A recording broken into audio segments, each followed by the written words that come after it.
Oh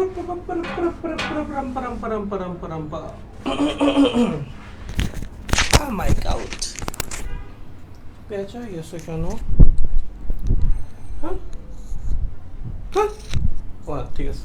hello hello hello hello, কি অবস্থা আপনাদের সবার? কেমন আছেন আপনারা সবাই? আশা করি সবাই ভালোই আছেন। আমি আসলে জানি না সবাই ভালো আছে কিনা, আই হোপ ভালো আছে। আমি আমার ক্যালকুলেটর খুঁজতেছি। Where is my calculator?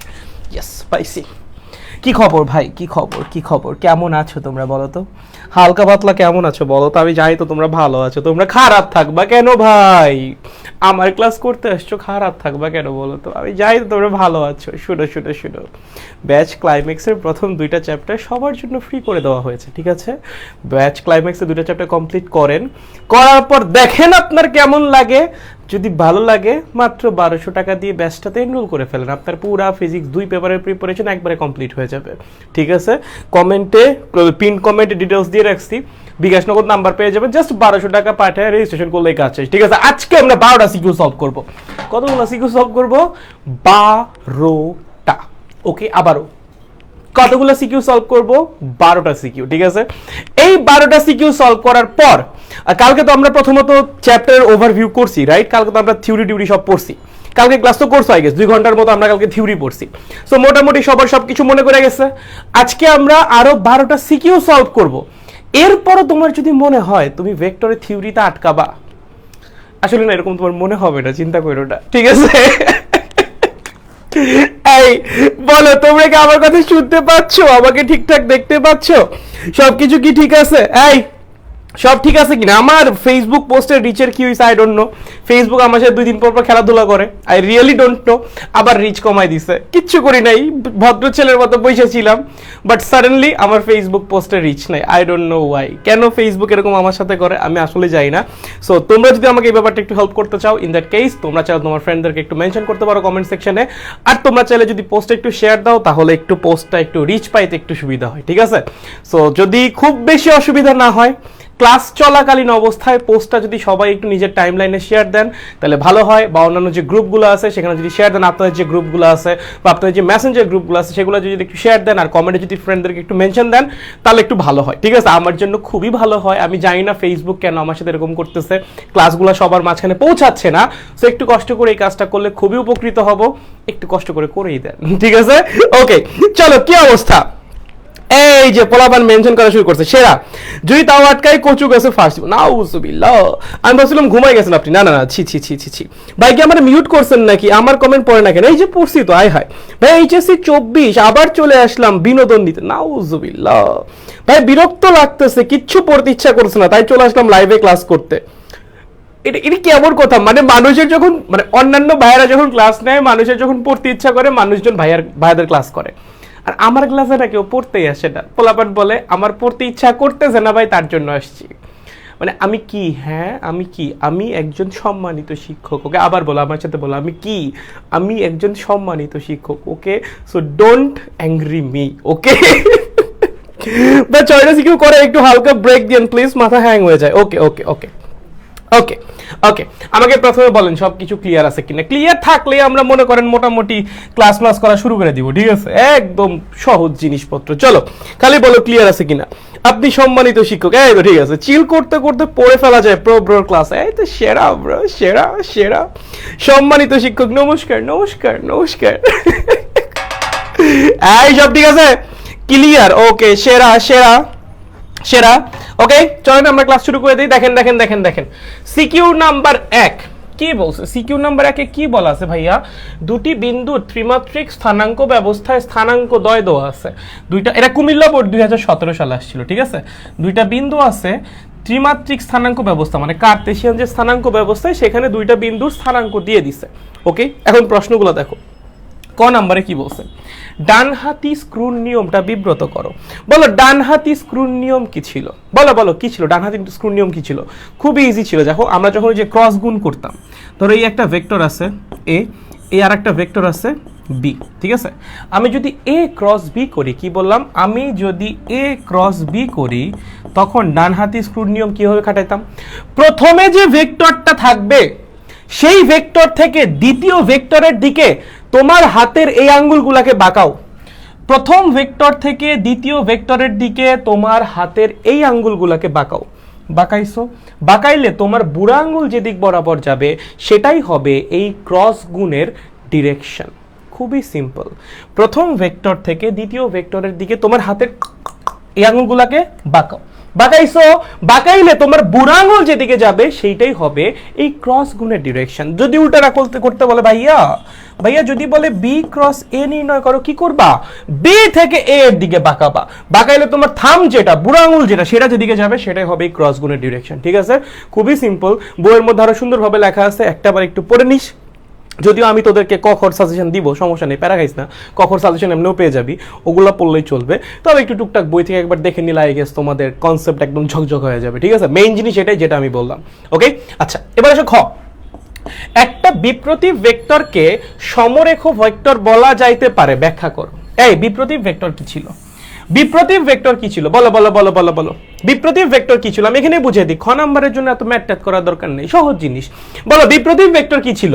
দুইটা ভেক্টর যারা কিনা একই দিকে কাজ করতেছে, দুইটা ভেক্টর যারা কিনা একই দিকে কাজ করতেছে এবং তাদের মান একজনেরটা আরেকজনের রিসিপ্রোকাল, মানে একজনের মান যদি হয় এ, আরেকজনের মান হবে এ ইনভার্স অথবা 1/a। ঠিক আছে, কি বললাম? দুইটা ভেক্টর সেম ডিরেকশনে কাজ করতে হবে এবং একজনের মান যদি এ হয় তাহলে আরেকজনের মান কি হবে? এ ইনভার্স অথবা 1/a। যদি এরকম দুইটা ভেক্টর পাওয়া যায় তাহলে এই দুইটা ভেক্টরকে আমরা কি বলবো? পরস্পরের বিপ্রতীপ ভেক্টর। কি? বিপ্রতীপ ভেক্টর। এখন দেখেন, বিপ্রতীপ ভেক্টর হওয়ার একটা মেইন শর্ত কি ছিল? দুইটা ভেক্টরের ডিরেকশন সেম হওয়া লাগবে। সমরেখ ভেক্টর হওয়ার শর্ত কি ছিল? সমরেখ ভেক্টর মানে কি বলতো? যে সকল ভেক্টরের ধারক রেখা সেম, মানে সহজ কথা সদৃশ ভেক্টর। সদৃশ ভেক্টর আর সমরেখ ভেক্টর কোয়াইট সিমিলার। যে সকল ভেক্টরের ধারক রেখা সেম, মানে যে সকল ভেক্টর সেম ডিরেকশনে কাজ করতেছে, তাদেরকে আমরা কি বলবো? সমরেখ ভেক্টর। ঠিক আছে, আবার সেম ডিরেকশনও এটাও না, ধারক রেখা সেম বলতে কি? দেখো দেখো আমি বুঝাই। ধরো একটা ভেক্টর কাজ করতেছে এইদিকে, আর একটা ভেক্টর কাজ করতেছে এইদিকে, মানে পরস্পর বিপরীতে কাজ করতেছে, এরাও কিন্তু সমরেখ। দুজনের কিন্তু ধারক রেখা সেম। দেখো সেকেন্ড ভেক্টরটা ধারক রেখা কোনটা? এটা। ঠিক আছে, ফার্স্ট ভেক্টরটার ধারক রেখা কোনটা? এইটা। দুইটারই কিন্তু ধারক রেখা সেম। ঠিক আছে, সো সদৃশ ভেক্টর, বিসদৃশ ভেক্টর, সমান ভেক্টর, বিপরীত ভেক্টর, এরা সবাই সমরেখ ভেক্টর। যে সকল ভেক্টরের ধারক রেখা সেম তারা সবাই কি? সমরেখ ভেক্টর। সো তুমি যদি একটু বিপ্রতীপ ভেক্টরের দিকে খেয়াল করো, দেখো দুইটা বিপ্রতীপ ভেক্টরের যেহেতু ডিরেকশন সেম, তাহলে অবশ্যই তাদের ধারক রেখাও কিন্তু সেমই হবে। যদি ধারক রেখা সেম হয় তাহলে আমি তাদেরকে কি বলতে পারি? অবশ্যই অবশ্যই সমরেখ ভেক্টর বলতে পারি। তাহলে বিপ্রতীপ ভেক্টরকে চাইলে সমরেখ ভেক্টর বলা যায়। ওকে, তাহলে আমরা কি করব ভাইয়া? কিভাবে লিখবো? প্রথমে বিপ্রতীপ ভেক্টরের সংজ্ঞা লিখবা, তারপর যেটা তোমার সমরেখ ভেক্টর সেটা সংজ্ঞা লিখবা, যে সকল ভেক্টরের ধারক রেখা সেম তাদেরকে সমরেখ ভেক্টর বলে। তাহলে বিপ্রতীপ ভেক্টর থেকে আমরা দেখতে পাচ্ছি যে দুইটা ভেক্টর যদি বিপ্রতীপ ভেক্টর হইতে হয় তাহলে অবশ্যই তাদের সেম ডিরেকশনে কাজ করতে হবে। এন্ড যদি দুইটা ভেক্টর সেম ডিরেকশনে কাজ করে তার মানে কি? তাদের ধারক রেখা সেম, তার মানে দুইটা বিপ্রতীপ ভেক্টরকে আমরা অবশ্যই কি বলতে পারি? সমরেখ ভেক্টরও বলতে পারি। চলেন ভাই, খ নাম্বার কি আপনি এক্সপ্লেইন করে দিয়ে আসতে পারবেন নাকি পারবেন না বলেন তো? স্যার খ নাম্বার যেটা আছে সেটাকে এক্সপ্লেন করে দিয়ে আসতে পারবেন নাকি পারবেন না বলেন? হালকা করে ভাইকে একটু জানাই দেন। ছলনাময়ী ফেসবুক নোটিফিকেশন আসে না, আমি জানি না আমার সাথে ফেসবুকের কি সমস্যা, I really don't know. Facebook আমার পোস্টের রিচ কমায় দেয়, আমি জানি না কেন, আমি জানি না। এই জন্যই তোমাদের বলি, তোমরা শেয়ার না করলে বা তোমরা যদি ফ্রেন্ডদেরকে মেনশন না দাও তাহলে আমার কাছে আসলে আর কোনো উপায় নাই। কারণ আমি তো এখন মানে অবশ্যই কোনো অসৎ উপায় অবলম্বন করব না, তাই না? অবশ্যই অনেক অসৎ উপায় আছে, বাট সেগুলো আমি অবলম্বন করব না, কারণ ওটা করে আসলে লাভ নাই, বুঝছো? লং রানে গিয়ে তোমার আলটিমেটলি ভালো কিছু হবে না। তুমি যদি তোমার উদ্দেশ্য যদি ভালো কিছু থাকে তাহলে তোমার ভালো পথে আগাইতে হবে। তুমি খারাপ পথে আগাবা, উদ্দেশ্য ভালো হয় না, এরকম আসলে হয় না। ঠিক আছে, সো ওই অসৎ উপায় অবলম্বন করে কোনো লাভ নাই। ন্যাচারালি যা আসে, অর্গানিকভাবে যা আসে তাই ভালো। 10 জন পড়লে 10 জনই পড়ুক, ভালো মতো পড়ুক, থাক, দরকার নেই। চলো পারবো। 22-এর প্রশ্নগুলো সলভ করলে ভালো হতো। হ্যাঁ, 22-এর গুলো আমি পাই নাই, বুঝছো? মানে টেস্ট পেপার এখনো মার্কেটে আসে নাই, সো 22-এর প্রশ্নগুলো আমি পাই নাই। যদি এরকম হয় যে 22-এর টেস্ট পেপার যতদিন না আসতেছে, মানে 22-এর প্রশ্নওয়ালা টেস্ট পেপার যতদিন না মার্কেটে আসতেছে, আমরা অন্যান্য কোয়েশ্চেন সলভ করতে থাকবো। অ্যান্ড লাস্টে গিয়ে যে কয়টা চ্যাপ্টারের 22-এর কোয়েশ্চেন সলভ করা বাকি ছিল সেগুলো করাই দিব, সমস্যা নেই। 22-এ তো এমন আহামরি কঠিন কিছু আসে নাই, এগুলো যা টাইপ এই টাইপের মধ্যে থেকে আসছে ভাই, এত প্যারা খায়ও না। ঠিক আছে, একটু এভরিওয়ান মেনশন দেবেন দাদা, নোটিফিকেশন আসে না ভাইয়া। এত বড় গ্রুপে এভরিওয়ান মেনশন দেওয়া যায় না, ছোট গ্রুপগুলোতে দেওয়া যায়, বড় গ্রুপগুলোতে দেওয়া যায় না। ঠিক আছে, ক্লিয়ার? ওকে, পারবো, সবাই পারবো। ঠিক আছে, 22-এর বোর্ড কোশ্চেনগুলো সলভ করাবেন না ভাই? এখনো কোনো টেস্ট পেপার বের হয় নাই তো, আমি তো পাইলাম না অ্যাটলিস্ট। আমি তো আজকে মার্কেটে গেছিলাম, কোশ্চেনগুলো আমার কাছে আছে, তাহলে একটু আমাদের পেজে পাঠিয়ে দাও, আমাদের পেজে একটু পাঠিয়ে দাও। যাদের কাছে কোয়েশ্চেন আছে তারা আমাদের পেজ ফিজিক্স অফ স্টুপিড একটু পাঠিয়ে দিতে পারো 22-এর কোয়েশ্চেন, ঠিক আছে? আমি পাই নাই ট্রু। আমি আজকে মার্কেটে গেছিলাম, মার্কেটে গিয়ে কোনো টেস্ট পেপার পাই নাই যেখানে তোমার 22-এর কোয়েশ্চেন আছে, ঠিক আছে? ওকে, পারবো, ঠিক আছে। ওকে, চলেন নেক্সট আমরা গ নাম্বারটায় আসবো। গ নাম্বারটা কি বলছে দেখেন, দুইটা বিন্দুর স্থানাঙ্ক কিন্তু আগে থেকে দেওয়া ছিল। কথা কি বলছে, এ বি ভেক্টরের সমান্তরালে একটা একক ভেক্টর নির্ণয় করো। তোমাকে এ এর স্থানাঙ্ক দিয়ে দিছে, বি এর স্থানাঙ্ক দিয়ে দিছে, ঠিক আছে? দিয়ে কি বলছে, এ বি ভেক্টর যেটা সেটার সমান্তরালে একটা একক ভেক্টর নির্ণয় করো। চলো কেমনে নির্ণয় করবা ভাইয়া, বলো কেমনে নির্ণয় করবা, বলো বলো বলো বলো বলো বলো তো। এর স্থানাঙ্ক কি দেওয়া ছিল গ নাম্বারে? সলভ কি হবে দেখো, এর স্থানাঙ্ক কি দেওয়া ছিল, খেয়াল করেন স্যার, কি ছিল? 1 0 -1, আর পরেরটা ছিল 1 1 0, রাইট? কি ছিল? 1 0 -1, আর পরেরটা বি যেটা সেটা কি ছিল? 1 1 0। আমাকে বলছে এ বি যে ভেক্টরটা সেইটার সমান্তরালে একটা একক ভেক্টর নির্ণয় করো। তাহলে প্রথম কাজটা কি হবে? প্রথম কাজটা হলো এ বি ভেক্টরটাকে নির্ণয় করা। কেমনে করবা ভাইয়া এ বি ভেক্টরটাকে নির্ণয়? কেমনে করবা বলো তো, কেমনে করব এ বি ভেক্টরকে নির্ণয়? বি এর যে অবস্থান ভেক্টর সেইটা থেকে এ এর অবস্থান ভেক্টরকে বিয়োগ করো, তাহলেই হয়ে যাবে। দেখো যারা বুঝো না এটা, দেখো দেখো দেখো, এই তো তোমার ত্রিমাত্রিক স্থানাঙ্ক ব্যবস্থা, তাই না? ধরো এখানে আছে তোমার এ পয়েন্ট, এখানে আছে কি তোমার বি পয়েন্ট, ঠিক আছে? এটা হলো মূল বিন্দু। এ এর অবস্থান ভেক্টর কোনটা? এইটা হলো এ এর অবস্থান ভেক্টর। বি এর অবস্থান ভেক্টর কোনটা? এইটা হলো বি এর অবস্থান ভেক্টর। তোমার কি লাগবে? তোমার লাগবে এ বি, রাইট? তাহলে এখন যদি তুমি ত্রিভুজ বিধি অ্যাপ্লাই করো, কি লিখতে পারো? O A plus A B is equals to O B. তাহলে এ বি সমান কি হচ্ছে? A B is equals to O B minus O A. সেটাই লিখেছি, একবারে লিখেছি। তুমি চাইলে এভাবে এক্সপ্লেইন করেও লিখতে পারো, আর যদি বুঝে থাকো একবারে লিখলেও কোনো সমস্যা নাই। ওকে, তাহলে ও বি কত হবে বলো তো? ও বি হবে আই প্লাস জে, আর কে এর সহগ তো 0, ওইটা লেখার দরকার নাই। বলো তো এ কত হবে? এ কত হবে? ও এ যেটা কত হবে? আই এর সহগ কত? 1, তাহলে লেখো আই। জে এর সহগ কত? 0, লেখার দরকার আছে? কোনো দরকার নেই। কে এর সহগ কত? -1, তাহলে মাইনাস কে। ঠিক আছে, চলেন নির্ণয় করেন কি আসে। কি আসে? আই আই বাদ চলে যাবে, থাকবে হলো জে প্লাস কে। এইটা হলো আমাদের এবি ভেক্টর। কি বের হইলো? এবি ভেক্টর বের হইলো। এখন আপনাকে কি বলছে? আপনাকে বলছে এবি যেটা সেইটার সমান্তরালে একটা একক ভেক্টর নির্ণয় করেন। ভাই যে কোনো ভেক্টরের সমান্তরালে একক ভেক্টর নির্ণয় করার সিস্টেম কি? ওই ভেক্টরটাকে জাস্ট ওই ভেক্টরের মান দিয়ে ভাগ করে দাও, আর কিচ্ছু করতে হবে না। তাহলে এবি এর সমান্তরালে লেখো, এবি এর সমান্তরালে, এ বি এর সমান্তরালে একক ভেক্টর, একক ভেক্টর ধরেন নাম দিলাম কথার কথা ইটা। সেটা কি হবে বলেন তো? এই যে এ বি ডিভাইডেড বাই এই এ বির মান, ঠিক আছে? আর সামনে একটা আপনি প্লাস মাইনাস দিতে পারেন, সামনে একটা প্লাস মাইনাস দিতে পারেন, কারণ উপরের দিকেও হইতে পারে নিচের দিকেও হইতে পারে, ঠিক আছে? বা দুই দিকেই হওয়া সম্ভব। তাহলে এ বি কি ছিল? যে সামনে প্লাস মাইনাস আছে, প্লাস মাইনাস দাও। ও এবি কি ছিল? জে প্লাস কে। বলো এই যে জে প্লাস কে যে ভেক্টরটা এবি, এটার মান কত হবে বলো তো?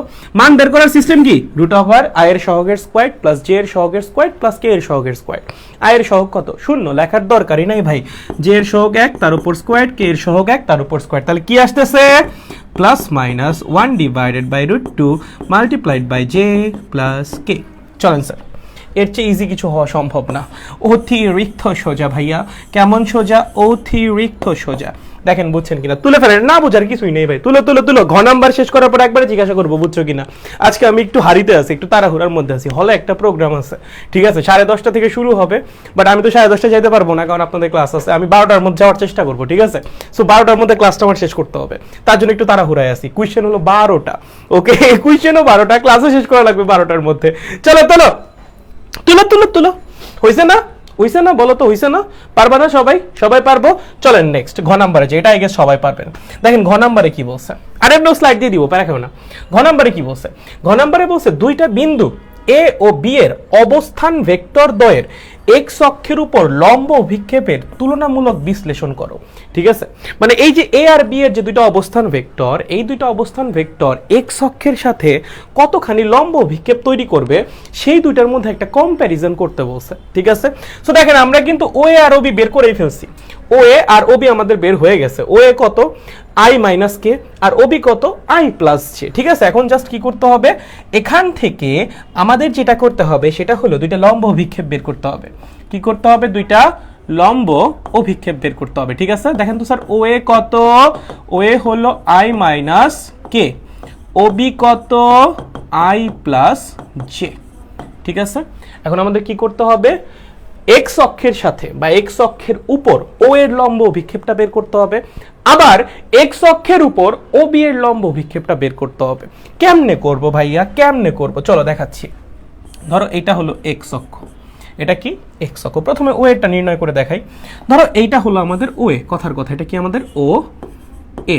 ঠিক আছে, তাহলে এখন আমরা কি করব, আমাদের কাজ কি ভাইয়া, এটা আমাদের ও এ তাই না, ও এ এভাবে না লিখে এখানে জাস্ট এ লেখো, এটা হলো আমাদের ও এ। আমরা কি করব, কেমনে নির্ণয় করবে এই লম্ব অভিক্ষেপ, খুবই সোজা একটা সিস্টেম। দেখো তুমি এক্স বরাবর একটা পরিচিত ভেক্টরকে চিন্তা করো, এক্স অক্ষ বরাবর একটা পরিচিত ভেক্টরের কথা চিন্তা করো। কোন ভেক্টরের কথা মনে পড়ে এক্স অক্ষ বরাবর সবার আগে, কোনটা কোনটা, আই। এক্স অক্ষ বরাবর আমাদের সবচেয়ে পরিচিত ভেক্টর কোনটা, এক্স অক্ষ বরাবর যে একক ভেক্টরটা আছে সেটা আই, রাইট। সো আমরা এক্স অক্ষ বরাবর আমাদের সবচেয়ে পরিচিত ভেক্টরটাকে একটু চিন্তা করলাম, আই। ঠিক আছে, আই। আচ্ছা, এই অ্যাঙ্গেলটা যদি থিটা হয়, এই অ্যাঙ্গেলটা যদি থিটা হয়, তাহলে এক্স অক্ষের উপর ও এর লম্ব অভিক্ষেপ কত হবে বলো তো, হবে ও এ মাল্টিপ্লাইড বাই কস থিটা। কত হবে, ও এ মাল্টিপ্লাইড বাই কস থিটা। এইটা হলো এক্স অক্ষের উপর ও এর লম্ব অভিক্ষেপ। ঠিক আছে, এটা কি এক্স অক্ষের উপর ও এর লম্ব অভিক্ষেপ, এক্স অক্ষের উপর ও এ এর লম্ব অভিক্ষেপ, লম্ব অভিক্ষেপ। ভাইয়া এটা কেমনে বের করব ভাইয়া, অনেক কঠিন, বুঝতেছি না কেমনে করব। কিচ্ছু করতে হবে না, এক্স অক্ষ বরাবর একটা ভেক্টর চিন্তা করছো না, করছো তো, এই দুইটা ডট গুণ করো, অটোমেটিক্যালি রেজাল্ট বের হবে। কেমনে ভাইয়া, কর ডট গুণ কর, দেখ কেমনে বের হয়। ও এ ডট আই লেখা যায়, লেখা যায়। এটা সমান কি লেখা যায় বলো তো, ও এ ভেক্টরের মান মাল্টিপ্লাইড বাই আই ভেক্টরের মান মাল্টিপ্লাইড বাই কস থিটা। লেখা যায় না, অবশ্যই লেখা যায়। আমার কি লাগবে, ও এ ভেক্টরের মান মাল্টিপ্লাইড বাই কস থিটা। তাহলে আমি লিখতে পারি না ও এ ভেক্টরের মান multiplied by cos theta is equals to O A dot I divided by I ভেক্টরের মান। অবশ্যই লেখা যায়, এভাবে লেখা যায় না। আরে ভাই এইটাই তো তোমার এক্স অক্ষের উপর ও এর লম্ব অভিক্ষেপ। এখন ও এ ডট আই কেমনে বের করবা, আরে ভাই ওই যে ও এ বের করে রাখছো ওর সাথে আই এর ডট গুণ করো, ডট গুণ করলে রেজাল্ট কত আসবে বলো তো, 1 আসবে। করো করো, এটার সাথে আই এর ডট গুণ করো, কত আসবে, 1 আসবে। ডিভাইডেড বাই আই কি একটা একক ভেক্টর, একটা একক ভেক্টরের মান কত হয়, 1ই তো হয়, তাহলে এটার মান কত হবে 1, তাহলে 1 ডিভাইডেড বাই 1 রেজাল্ট কত আসবে 1। তার মানে এক্স অক্ষের উপর ও এর যে লম্ব অভিক্ষেপ সেটার মান কত, 1।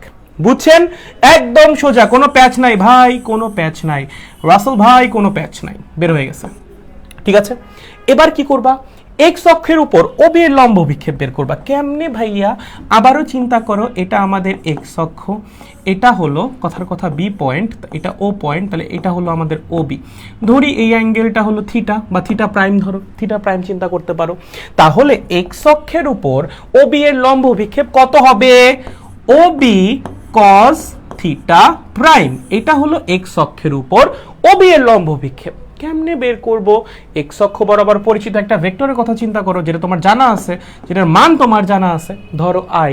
কত, ধরো আই। তুমি অন্য যে কোনো কিছু চিন্তা করতে পারো, ঠিকঠাক চিন্তা করতে পারলে কোনো সমস্যা নেই।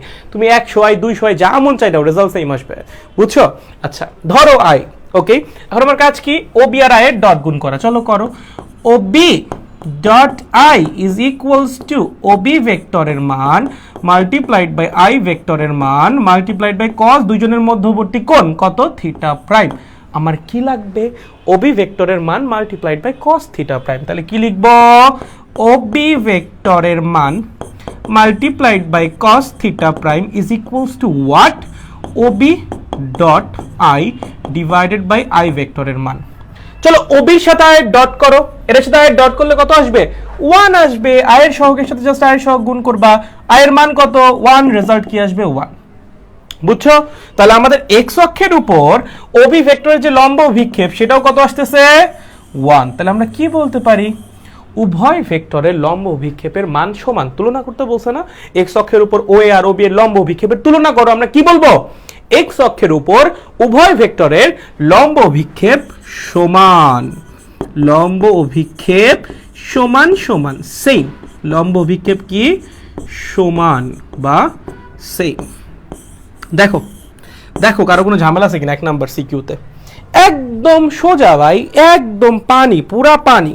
দেখো বুঝছো কিনা, এই দেখো দেখো ভাই ওয়াই প্লাস কে লিখছেন, কোথায় লিখছি ওয়াই প্লাস কে, কোথায় লিখছি ভাই ওয়াই প্লাস কে, কোথায় কোথায় কোথায়, ওয়ার ওয়ার কোথায় লিখছি, আমি তো দেখি না। এই বুঝছিস কিনা বল, ছানাপোনা আন্ডা বান্ডা, প্রথম সিকিউ কি সলভড, প্রথম সিকিউ কি সবাই পারবা, একটু ফাস্ট হইতে হবে আমাদের, প্রথম সিকিউ সলভ করতে 20 মিনিটের উপরে লেগে গেছে, এত টাইম দেওয়া যাবে না, আরো কম সময় সলভ করতে হবে। চলো সবই বলছে, বুঝেছি, গুড, ওকে। তারপর বাকিদের কি অবস্থা, বাকিদের কি অবস্থা, বাকিদের কি মনে হচ্ছে, বাকিরা কি বুঝতে পেরেছেন নাকি পারেন নাই? ওয়ান মোর ঘ মানে বুঝি নেই, আচ্ছা ওকে। মাসুম বলছে ক্লিয়ার, ওকে ঠিক আছে। বাকিরা বাকিরা বাকিরা বাকিদের কাছে ক্লিয়ার হয় নাই, বাকিদের কাছে কি ক্লিয়ার হয় নাই, বাকিরা কি বুঝতে পারেন নাই, চলেন তো বলেন তো। সাদিয়া বলছে বুঝেছি, আরে সেরা, ওকে ঠিক আছে। তো সবাই মোটামুটি বুঝতে পারছি, সামনে আগে কেউ না বুঝলে বললেন, ঠিক আছে, ওকে চলেন নেক্সট, নেক্সট সিকিউ দেখেন কি বলছে। প্রশ্ন নাম্বার 2, একটা বস্তুর ভর দিয়ে দিছে, দিয়ে বলছে এত ভরের একটা বস্তুর উপর একই সময়ে 4টি বল ক্রিয়া করছে, যা 1 নং চিত্রে দেখানো হলো। আচ্ছা কত বলছে, টর্ক কি, বলো টর্ক কি, বলো বলো বলো। যখন একটা বস্তুর উপর যখন আমরা মানে একটা মানে টর্কের কি আসলে স্পেশাল ভাবে ওইভাবে আলাদা করে সংজ্ঞা দেওয়া সম্ভব না, ঠিক আছে, এটা মানে আসলে বোঝানোর জিনিস। টর্ক কি, যেমন আমি তোমার বুঝাই দিই, দেখো একটা বস্তু আছে, একটা বস্তুর মধ্যে একটা ফিক্সড একটা পয়েন্ট আছে, ওকে, এরকম একটা ফিক্সড পয়েন্ট আছে। এখন তুমি যদি বস্তুর উপর যে কোনো একটা পয়েন্টে বল প্রয়োগ করো, কিছু কিছু স্পেশাল জায়গা ছাড়া যদি এরকম একটা পয়েন্টে বল প্রয়োগ করো, তখন কি হয়, এই বস্তুর মধ্যে ঘূর্ণন তৈরি হয়। ঘূর্ণন কেন তৈরি হচ্ছে, কারণ বস্তুর মধ্যে টর্ক জেনারেট হচ্ছে।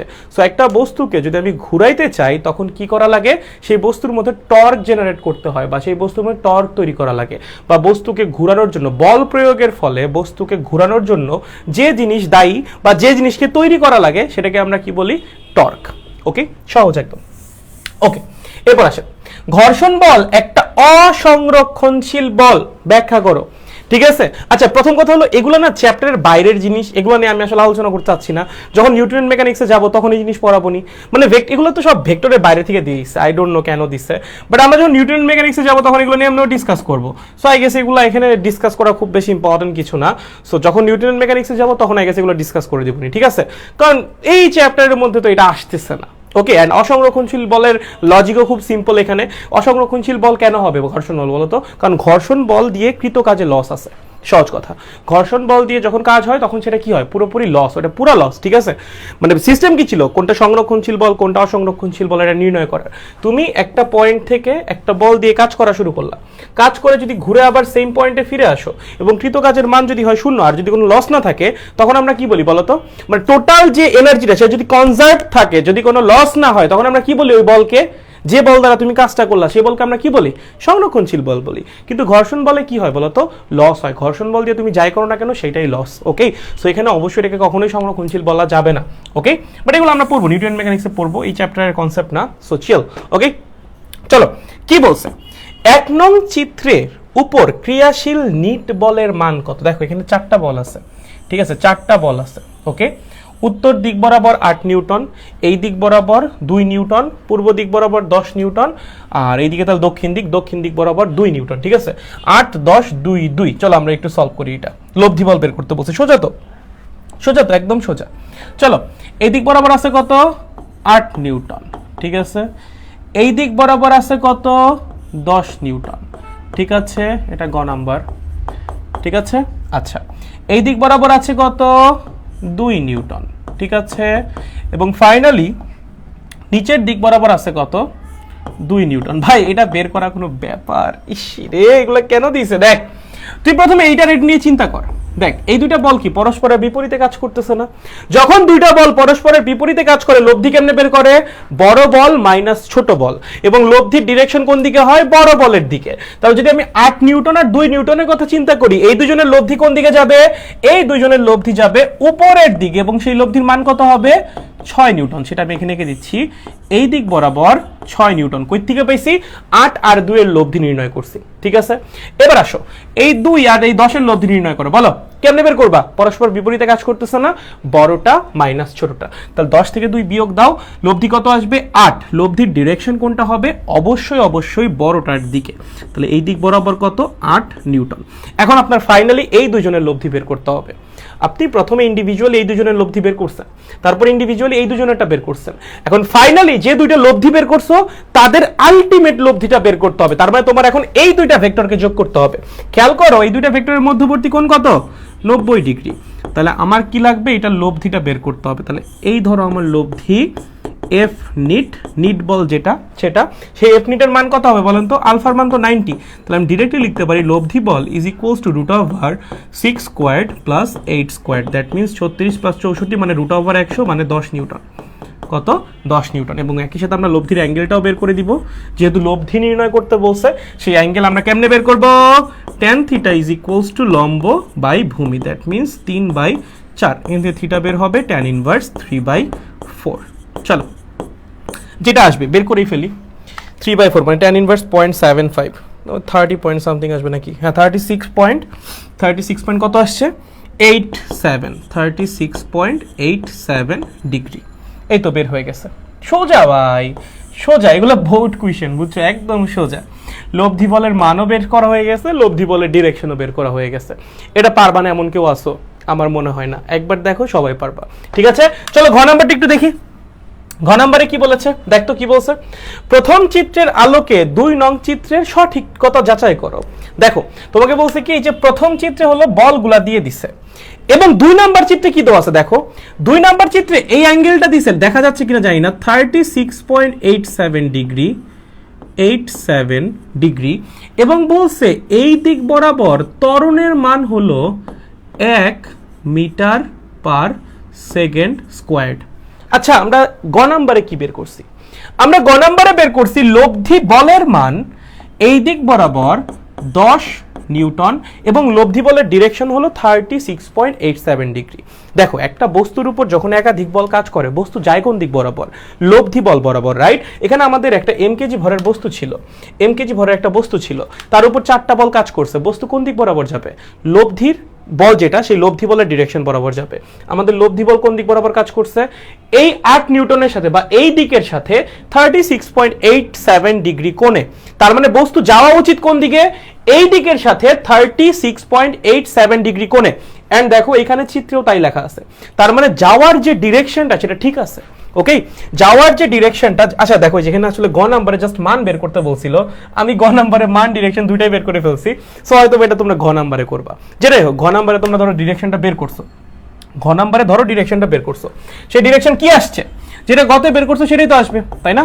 ঘ নাম্বারে ধরো ডিরেকশনটা বের করছো, সেই নিট বলের ডিরেকশন কি আসবে বলো তো? নিট বলের ডিরেকশন তো ওইটাই আসবে যেটা আমি গতে বের করে ফেলছি। কত আসবে? 36.87 ডিগ্রি। সো নিট বল আমার যেদিকে কাজ করবে, বস্তু তো ওই দিকেই গতিশীল হবে। তার মানে চিত্রের সাথে বস্তুর গতির দিকটা ঠিক আছে। ওকে, এখন সেকেন্ড যেটা বের করতে হবে সেটা হলো, দেখো ছবিতে বস্তুর ত্বরণ দিয়ে দিছে, যে বস্তুর ত্বরণ হবে 1 মিটার পার সেকেন্ড স্কোয়ার। আমাদের বস্তুর উপর নিট বল কত আসছে? 10 নিউটন। বস্তুর ভর দেওয়া আছে কত? 10 কেজি। তাহলে যদি বস্তুর উপর নিট বল আমরা জানি, বস্তুর ভর আমরা জানি, আমরা সেখান থেকে বস্তুর উপর ত্বরণ বের করতে পারবো না? নিট বল 10 নিউটন, বস্তুর ভর 10 কেজি, বস্তুর ত্বরণ কত হবে? F net divided by M, তার মানে 10 ডিভাইডেড বাই 10, তার মানে 1 মিটার পার সেকেন্ড স্কোয়ার। তার মানে চিত্রের সাথে আমাদের ম্যাথ মিলে গেছে, তার মানে চিত্র সঠিক। 2 নং চিত্র সঠিক। 2 নং চিত্র কি? সঠিক। ঠিক আছে, দেখ বুঝছিস কিনা? একদম ইজি, কঠিন কিছুই নাই। দেখ বুঝছিস কিনা? দেখ দেখ দেখ ভাইয়ারা, দেখো তো বুঝছো কিনা? একদম সোজা। মানে এখানে গ নাম্বারে এই অ্যাঙ্গেলটা বের করা দরকার ছিল না, ঠিক আছে, এটা চাই নাই, জাস্ট মান চাইছিল, বাট আমি অ্যাঙ্গেল সহ করে ফেলছিলাম। সো এই পার্টটা তোমরা জাস্ট এখানে করলেই হবে, ঠিক আছে, ওকে, সেম রেজাল্টই আসবে। আচ্ছা, তানজিমুল বলছে ক্লিয়ার ভাই, নাফিরোজা বলছে ইজি, হ্যাঁ আসলে ইজি, অনেক সোজা। এটা কোথায় আসছিল রে, দাঁড়া দেখি তো কোথায় আসছিল, এটা সিলেট বোর্ডে আসছিল 21 সালে, সিলেট বোর্ডে আসা কোশ্চেন, ঠিক আছে, ওকে। সৌমি বলছে বুঝেছি, ওকে ঠিক আছে। বাকিদের কি মনে হচ্ছে, বাকিরা কি বুঝছেন নাকি বুঝেন নাই? বুঝে থাকলে আমরা নেক্সট সিকিউতে যাব। চলেন quick quick quick quick quick বলেন তো, বুঝছেন নাকি বুঝেন নাই? সবাই বুঝছি না, এটা তো সোজা, এটা সবার বোঝা উচিত, ঠিক আছে, হয়েছে। তাহলে আমি পরেরটাই যাই। স্যার স্যার স্যার সবাই বুঝছেন না, কেউ কিছু বলে না ভাই, তোমরা এই ক্লাস করতেছো না। না আই এম সিরিয়াসলি আস্কিং, মানে আমার ফ্রি ক্লাস, আমি জানি না তোমরা ক্লাস করো নাকি, আই রিয়েলি ডোন্ট নো। আচ্ছা, মাসিদ বলছে বুঝেছি ভাই, ঠিক আছে, মানে রেসপন্স অনেক কম, আই ডোন্ট নো ওয়াই, অনেক কম তোমাদের রেসপন্স, একটু বড় করে লিখিয়ে না। আচ্ছা ঠিক আছে, ওকে ওকে ওকে ওকে ওকে, ঠিক আছে, চলেন সামনে আগানো যাক। নেক্সট সিকিউ, নেক্সট দেখেন 3 নম্বরটা কি বলছে। কোনো এক বৃষ্টির দিনে নাফিসা জানালার পাশে দাঁড়িয়ে দেখছিল বৃষ্টি উলম্বভাবে 6 কিলোমিটার পার আওয়ার বেগে পতিত হচ্ছে। নাফিসা লক্ষ্য করলো রাস্তায় একজন লোক 4 কিলোমিটার পার আওয়ার বেগে হাঁটছে এবং অপরজন 8 কিলোমিটার পার আওয়ার বেগে সাইকেলে যাচ্ছে। তাদের উভয়ের ছাতা ভিন্ন ভিন্ন কোণে বাঁকানোভাবে ধরা বা বাঁকাভাবে ধরা, ঠিক আছে। ক নম্বরে বলছে একক ভেক্টরের সংজ্ঞা দাও। যে ভেক্টরের মান 1 তাকেই কি বলবো, একক ভেক্টর বলবো, শেষ। যে ভেক্টরের মান 1 তাকে আমরা কি বলবো, একক ভেক্টর বলবো। খতে কি বলছে, কোন রাশির পরিমাপ প্রকাশ করতে এককের প্রয়োজন হয় কেন? তুমি যদি একক নাই দাও তাহলে বুঝবা কেমনে ওই রাশি মানে কোন রাশি? সহজ কথা, তোমারে বলছে কোন একটা কিছুর মান হলো 10, তুমি একক না দেখলে কেমনে বুঝবা ওইটা আসলে রাশিটা কি? যদি এটার পাশে লেখা থাকে 10 মিটার, তখন বুঝবা যে হ্যাঁ এটা সরণ বা দূরত্ব, কথার কথা। বা ধরো তোমার পাশে লিখেছে মিটার পার সেকেন্ড, তখন তুমি বুঝতে পারবা যে হ্যাঁ এটা বেগ বা দ্রুতি। বা মিটার পার সেকেন্ড স্কয়ার, তখন বুঝতে পারবা যে এটা ত্বরণ, ঠিক আছে। সো তোমার পাশে যদি একক নাই লেখা থাকে, তুমি তো রাশি কোনটা সেটাই বুঝবা না। অ্যান্ড এই এককের আরেকটা গুরুত্ব আছে, একক থেকে কিন্তু বোঝা যায় যে এই রাশিটা কোন কোন রাশি থেকে আসছে, ঠিক আছে। মানে এটা কি আদৌ মৌলিক রাশি নাকি মৌলিক রাশি না, এটাও বোঝা যায়। কোন কোন রাশি থেকে এই রাশিটা আসছে সেটাও বোঝা যায়। সো অনেকগুলো কাজ আছে। প্রথমত এটা আসলে কোন রাশি সেটা বোঝার জন্য একক লাগবে। দ্বিতীয়ত এটা কি মৌলিক রাশি নাকি না সেটা বোঝার জন্য একক লাগবে। এবং তৃতীয়ত এইটা যদি মৌলিক রাশি না হয় তাহলে এটা কোন কোন রাশি থেকে আসছে সেটা বোঝার জন্য একক লাগবে, ঠিক আছে। আই হোপ ক্লিয়ার, কারো কনফিউশন থাকা উচিত না, সোজা একদম ইজি জিনিসপত্র। আচ্ছা ওকে, গ নম্বরে কি প্রশ্ন করছে, উদ্দীপকে হেঁটে চলা লোকটার সাপেক্ষে পড়ন্ত বৃষ্টির লব্ধি বেগ কত? তার মানে লব্ধি বেগের মানও বের করবো আমরা, লব্ধি বেগের ডিরেকশনও বের করবো। যদি খালি বলতো লব্ধি বেগের মান কত তাহলে জাস্ট মান বের করতাম, বাট বলছে লব্ধি বেগ কত, তাহলে আমরা কি করব, মানও বের করব অ্যান্ড সেই সাথে ডিরেকশনও বের করব, ঠিক আছে। তাহলে প্রথম যে ব্যক্তি ছিলেন তিনি হাঁটতেছিলেন কত বেগে, 4 কিলোমিটার পার আওয়ার বেগে, আর বৃষ্টি পড়তেছিল কত বেগে, 6 কিলোমিটার পার আওয়ার বেগে। দেখো খুবই সিম্পল, এইসব ম্যাথ আসলে অনেক সিম্পল, অনেক সিম্পল এই ম্যাথগুলা। লাস্টের দিন এরকম একটা এক্সাম্পল দেখাও দিয়েছিলাম আমি। দেখো বৃষ্টি পড়তেছে, ধরো এই হলো লোক, ঠিক আছে, লোক হাঁটতেছে কত বেগে, লোক হাঁটতেছে সামনের দিকে 4 কিলোমিটার পার আওয়ার বেগে। উপর থেকে বৃষ্টি পড়তেছে ভাইয়া 6 কিলোমিটার পার আওয়ার বেগে। প্রশ্ন করেছে লোকটার কাছে বৃষ্টির লব্ধি বেগ কত। খুবই সিম্পল, লোকটা যদি সামনের দিকে 4 কিলোমিটার পার আওয়ার বেগে হাঁটে তাহলে লোকের গতির জন্য পিছনের দিকে 4 কিলোমিটার পার আওয়ার বেগে একটা বাতাস তৈরি হবে, ঠিক আছে। আর উপর থেকে তো বৃষ্টি আমার পড়তেছেই, এই বৃষ্টিটার উপর প্রভাবটা ফেলবে কে বলো তো, ওই বাতাসটা। ওই বাতাস এসে কি করবে, বৃষ্টিকে মারবে ধাক্কা। বৃষ্টি পড়তেছিল এমনি, বাতাস এসে কি করবে, বৃষ্টিকে ধাক্কা মারবে। লাস্টের দিন আমরা এই থিওরিটা পড়েছি, আই হোপ তোমাদের মনে আছে। উপর থেকে বৃষ্টি পড়তেছিল, বাতাস এসে ধাক্কা যখন মারবে বৃষ্টি কি হবে, বাঁকায় যাবে, যেটাকে আমরা বলবো বাতাস দ্বারা প্রভাবিত বৃষ্টির বেগ, ঠিক আছে।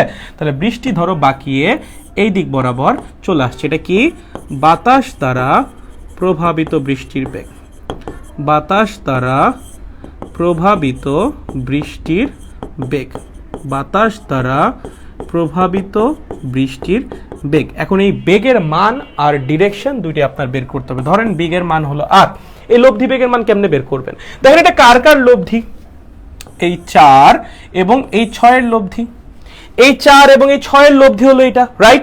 এই দুইটা ভেক্টর কত কোণে আছে, 90 ডিগ্রি কোণে আছে। কত কোণে আছে ভাইয়া, 90 ডিগ্রি কোণ আছে। এই যে দেখো কত কোণে আছে, 90 ডিগ্রি কোণে আছে।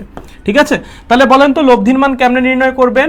r is equals to root over 4 এর স্কোয়ার প্লাস 6 এর স্কোয়ার, তার মানে রুট ওভার 16 আর হলো 36, তাই না? তাহলে রুট ওভার 52 মানে 7 পয়েন্ট সামথিং আর কি। ঠিক আছে, তাহলে লব্ধি বেগের মান কত আসবে? Root over 52, 7.21 metre per second. এইটা হলো কি আমাদের লব্ধি বৃষ্টির বেগ, যেটা বা বৃষ্টির যে লব্ধি বেগটা সেইটার মান। এন্ড আমরা ডিরেকশনটাও বের করে দিই, যেহেতু লব্ধি বেগ নির্ণয় করতে বলছে, শুধুমাত্র মান না। তাহলে লেখো থিটা বা থিটা 1 দিতে পারো, এটার নাম থিটা 1। তাহলে কি লিখবো? tan theta 1 is equals two, খুবই ইজি, 4 ডিভাইডেড বাই 6। ঠিক আছে, জাস্ট tan এর নরমাল ফর্মুলা, তুমি 4 কে এখানে রিপ্লেস করতে পারো, তাহলে লম্ব বাই ভূমি হবে তোমার tan থিটা, মানে ওই অ্যাঙ্গেলটা। ঠিক আছে, সো এখান থেকে আমরা থিটা 1 বের করব। দেখেন তো থিটা 1 কত আসে? tan inverse 2/3। ঠিক আছে, 2/3 শিফট দিয়ে tan কত আসবে? 33.69 ডিগ্রি, 33.69 ডিগ্রি। তাহলে এইটাই আমাদের লব্ধি বৃষ্টি, যেটা বা বৃষ্টির যে লব্ধি বেগ সেইটার মান এবং ডিরেকশন। ঠিক আছে, ওকে। তাহলে আমরা কি বলবো? বৃষ্টি উলম্বের সাথে এত কোণে পড়বে। অ্যাঙ্গেলটাকে উলম্বের সাথে বের করছো না, দেখো বৃষ্টি কোন দিক বরাবর পড়বে? বৃষ্টি তো পড়বে এই বরাবর। তো তুমি অ্যাঙ্গেলটা কার সাথে বের করলা বলো তো? অ্যাঙ্গেলটা বের করলা কিন্তু উলম্বের সাথে। কার সাথে বের করলা? উলম্বের সাথে, এই যে থিটা 1। ওকে, তাহলে আমরা কি লিখবো? বৃষ্টি এত বেগে বা বৃষ্টির যে লব্ধি বেগ সেটা হলো এত, এবং অ্যাঙ্গেল হলো উলম্বের সাথে এত। ঠিক আছে, অ্যাঙ্গেলটা কার সাথে বের করেছি? উলম্বের সাথে, উলম্বের সাথে। ঠিক আছে, বুঝতে পারিয়াছো? সোজা, অনেক সোজা। ঠিক আছে না? পারবো না? ওকে, এবার আসেন সেকেন্ড কোয়েশ্চেন। সেকেন্ড কোয়েশ্চেনে কি বলছে দেখেন, ঘ নাম্বারে কি বলছে?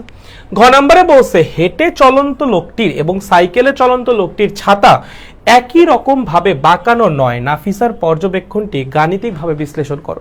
দেখো, দুইজন লোকের উদ্দেশ্য কি? বৃষ্টির হাত থেকে রক্ষা পাওয়া, তাই না? এখন বৃষ্টির হাত থেকে রক্ষা পাওয়ার জন্য দুইজন দুই অ্যাঙ্গেলে ছাতা ধরছে। এটা কেন? এটা ম্যাথমেটিক্যালি দেখাইতে হবে।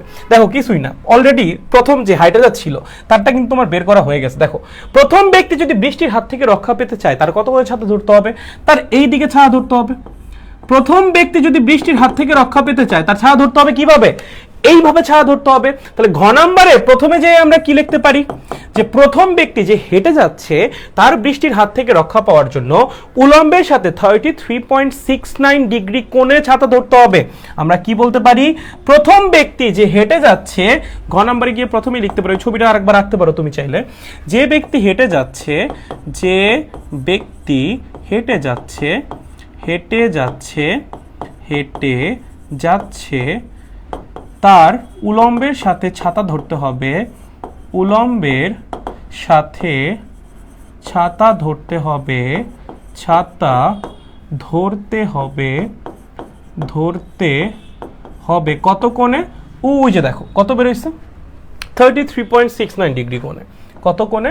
33.69 ডিগ্রি কোণে। ঠিক আছে, এখন জাস্ট তুমি কি করো, যে লোকটা সাইকেল নিয়ে যাচ্ছে তার কত কোণে ছায়া ধরতে হবে সেটা বের করো। কেমনে বের করবা? খুবই ইজি। ধরো যে লোকটা সাইকেল নিয়ে যাচ্ছে, ধরো আমি হাঁটাই দিলাম আর কি, উনি ধরো সাইকেল নিয়ে যাচ্ছে, কথার কথা। ঠিক আছে, সেই লোকের বেগ কত? কোয়েশ্চেনে বলা আছে দেখো 8 কিলোমিটার পার আওয়ার। কত? 8 কিলোমিটার পার আওয়ার। উপর থেকে বৃষ্টি পড়তেছে কত বেগে? উপর থেকে বৃষ্টি পড়তেছে 6 কিলোমিটার পার আওয়ার বেগে। কত বেগে? 6 কিলোমিটার পার আওয়ার বেগে। তাহলে লোকটা যদি 8 কিলোমিটার পার আওয়ার বেগে গতিশীল হয়, লোকের গতির জন্য তৈরি হওয়া যে বাতাস সেটার বেগ কত হবে? অবশ্যই 8 কিলোমিটার পার আওয়ার। উপর থেকে বৃষ্টিকে নিচে নামিয়ে দিন, বৃষ্টি পড়তেছে কত বেগে? 6 কিলোমিটার পার আওয়ার বেগে। তাহলে বৃষ্টি যদি 6 কিলোমিটার পার আওয়ার বেগে সোজাভাবে পড়তে থাকে, এই পাশ থেকে বাতাস এসে কি করবে? মারবে ঠেলা। তখন বৃষ্টি কি হবে বলো তো? বৃষ্টি যাবে বাঁকিয়ে। ধরো বৃষ্টি এভাবে পড়া শুরু করছে, ঠিক আছে, বৃষ্টি কিভাবে পড়া শুরু করছে? এইভাবে। তো এটার নাম দাও আর প্রাইম। ঠিক আছে, এই বৃষ্টির বেগের নাম দাও আর প্রাইম। এই বৃষ্টির বেগ বের করার কোনো দরকার আছে? কোনো দরকার নেই। আমাদের কাছে চাইছে নাকি সেকেন্ড ব্যক্তির কাছে বৃষ্টির লব্ধি বেগ কত? চাই নাই তো। আমাদের জাস্ট অ্যাঙ্গেলটা বের করা লাগবে, যে বৃষ্টি কত অ্যাঙ্গেলে পড়তেছে। কারণ যে অ্যাঙ্গেলে বৃষ্টি পড়বে আমরা ওই অ্যাঙ্গেলে ছায়া ধরবো। সো আমাদের কাজ কি? আমাদের কাজ হলো এই যে অ্যাঙ্গেলটা থিটা 2 বা থিটা প্রাইম, যে নামই দাও তুমি, সেইটা বের করা। কেমনে বের করবো ভাইয়া? সোজা রে, tan theta 2 is equals to 8 divided by 6, তার মানে 4/3। জাস্ট tan ইনভার্স করো, tan ইনভার্স 4/3 কত আসে? 53.13 ডিগ্রি, 53.13 ডিগ্রি। থিটা টুর ভ্যালু কত আসছে? 53.13 ডিগ্রি। তার মানে বৃষ্টি পড়তেছে কিভাবে?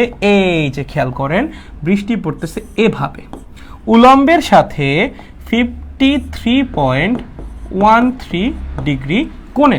তাহলে দ্বিতীয় ব্যক্তি যদি বৃষ্টির হাত থেকে রক্ষা পেতে চায়, সে ছায়া ধরবে কিভাবে? উলম্বের সাথে 53.13 ডিগ্রি কোণে। তাহলে সাইকেল চালানো ব্যক্তি মানে দ্বিতীয় ব্যক্তি আর কি, সাইকেল চালানো ব্যক্তি ছাতা ধরবে কিভাবে? উলম্বের সাথে কত কোণে? ওই যে 53.13 ডিগ্রি কোণে, 53.13 ডিগ্রি কোণে। ঠিক আছে, ওকে। দেখেন, তার মানে আমাদের যে অবজারভেশনটা ছিল, নাফিসার যে অবজারভেশনটা ছিল, সেটা কি ছিল? ঠিক ছিল। দুইজন দুই অ্যাঙ্গেলে ছায়া ধরতেছে, ঠিক আছে। যে হেঁটে যাবে তার ধরতে হবে 33.69 ডিগ্রি কোণে, এবং যে ব্যক্তি সাইকেল চালায় যাবে তার ধরতে হবে কত? 53.13 ডিগ্রি কোণে। দেখো বুঝছো কিনা? সোজা, অনেক সোজা। দেখো বুঝছো কিনা?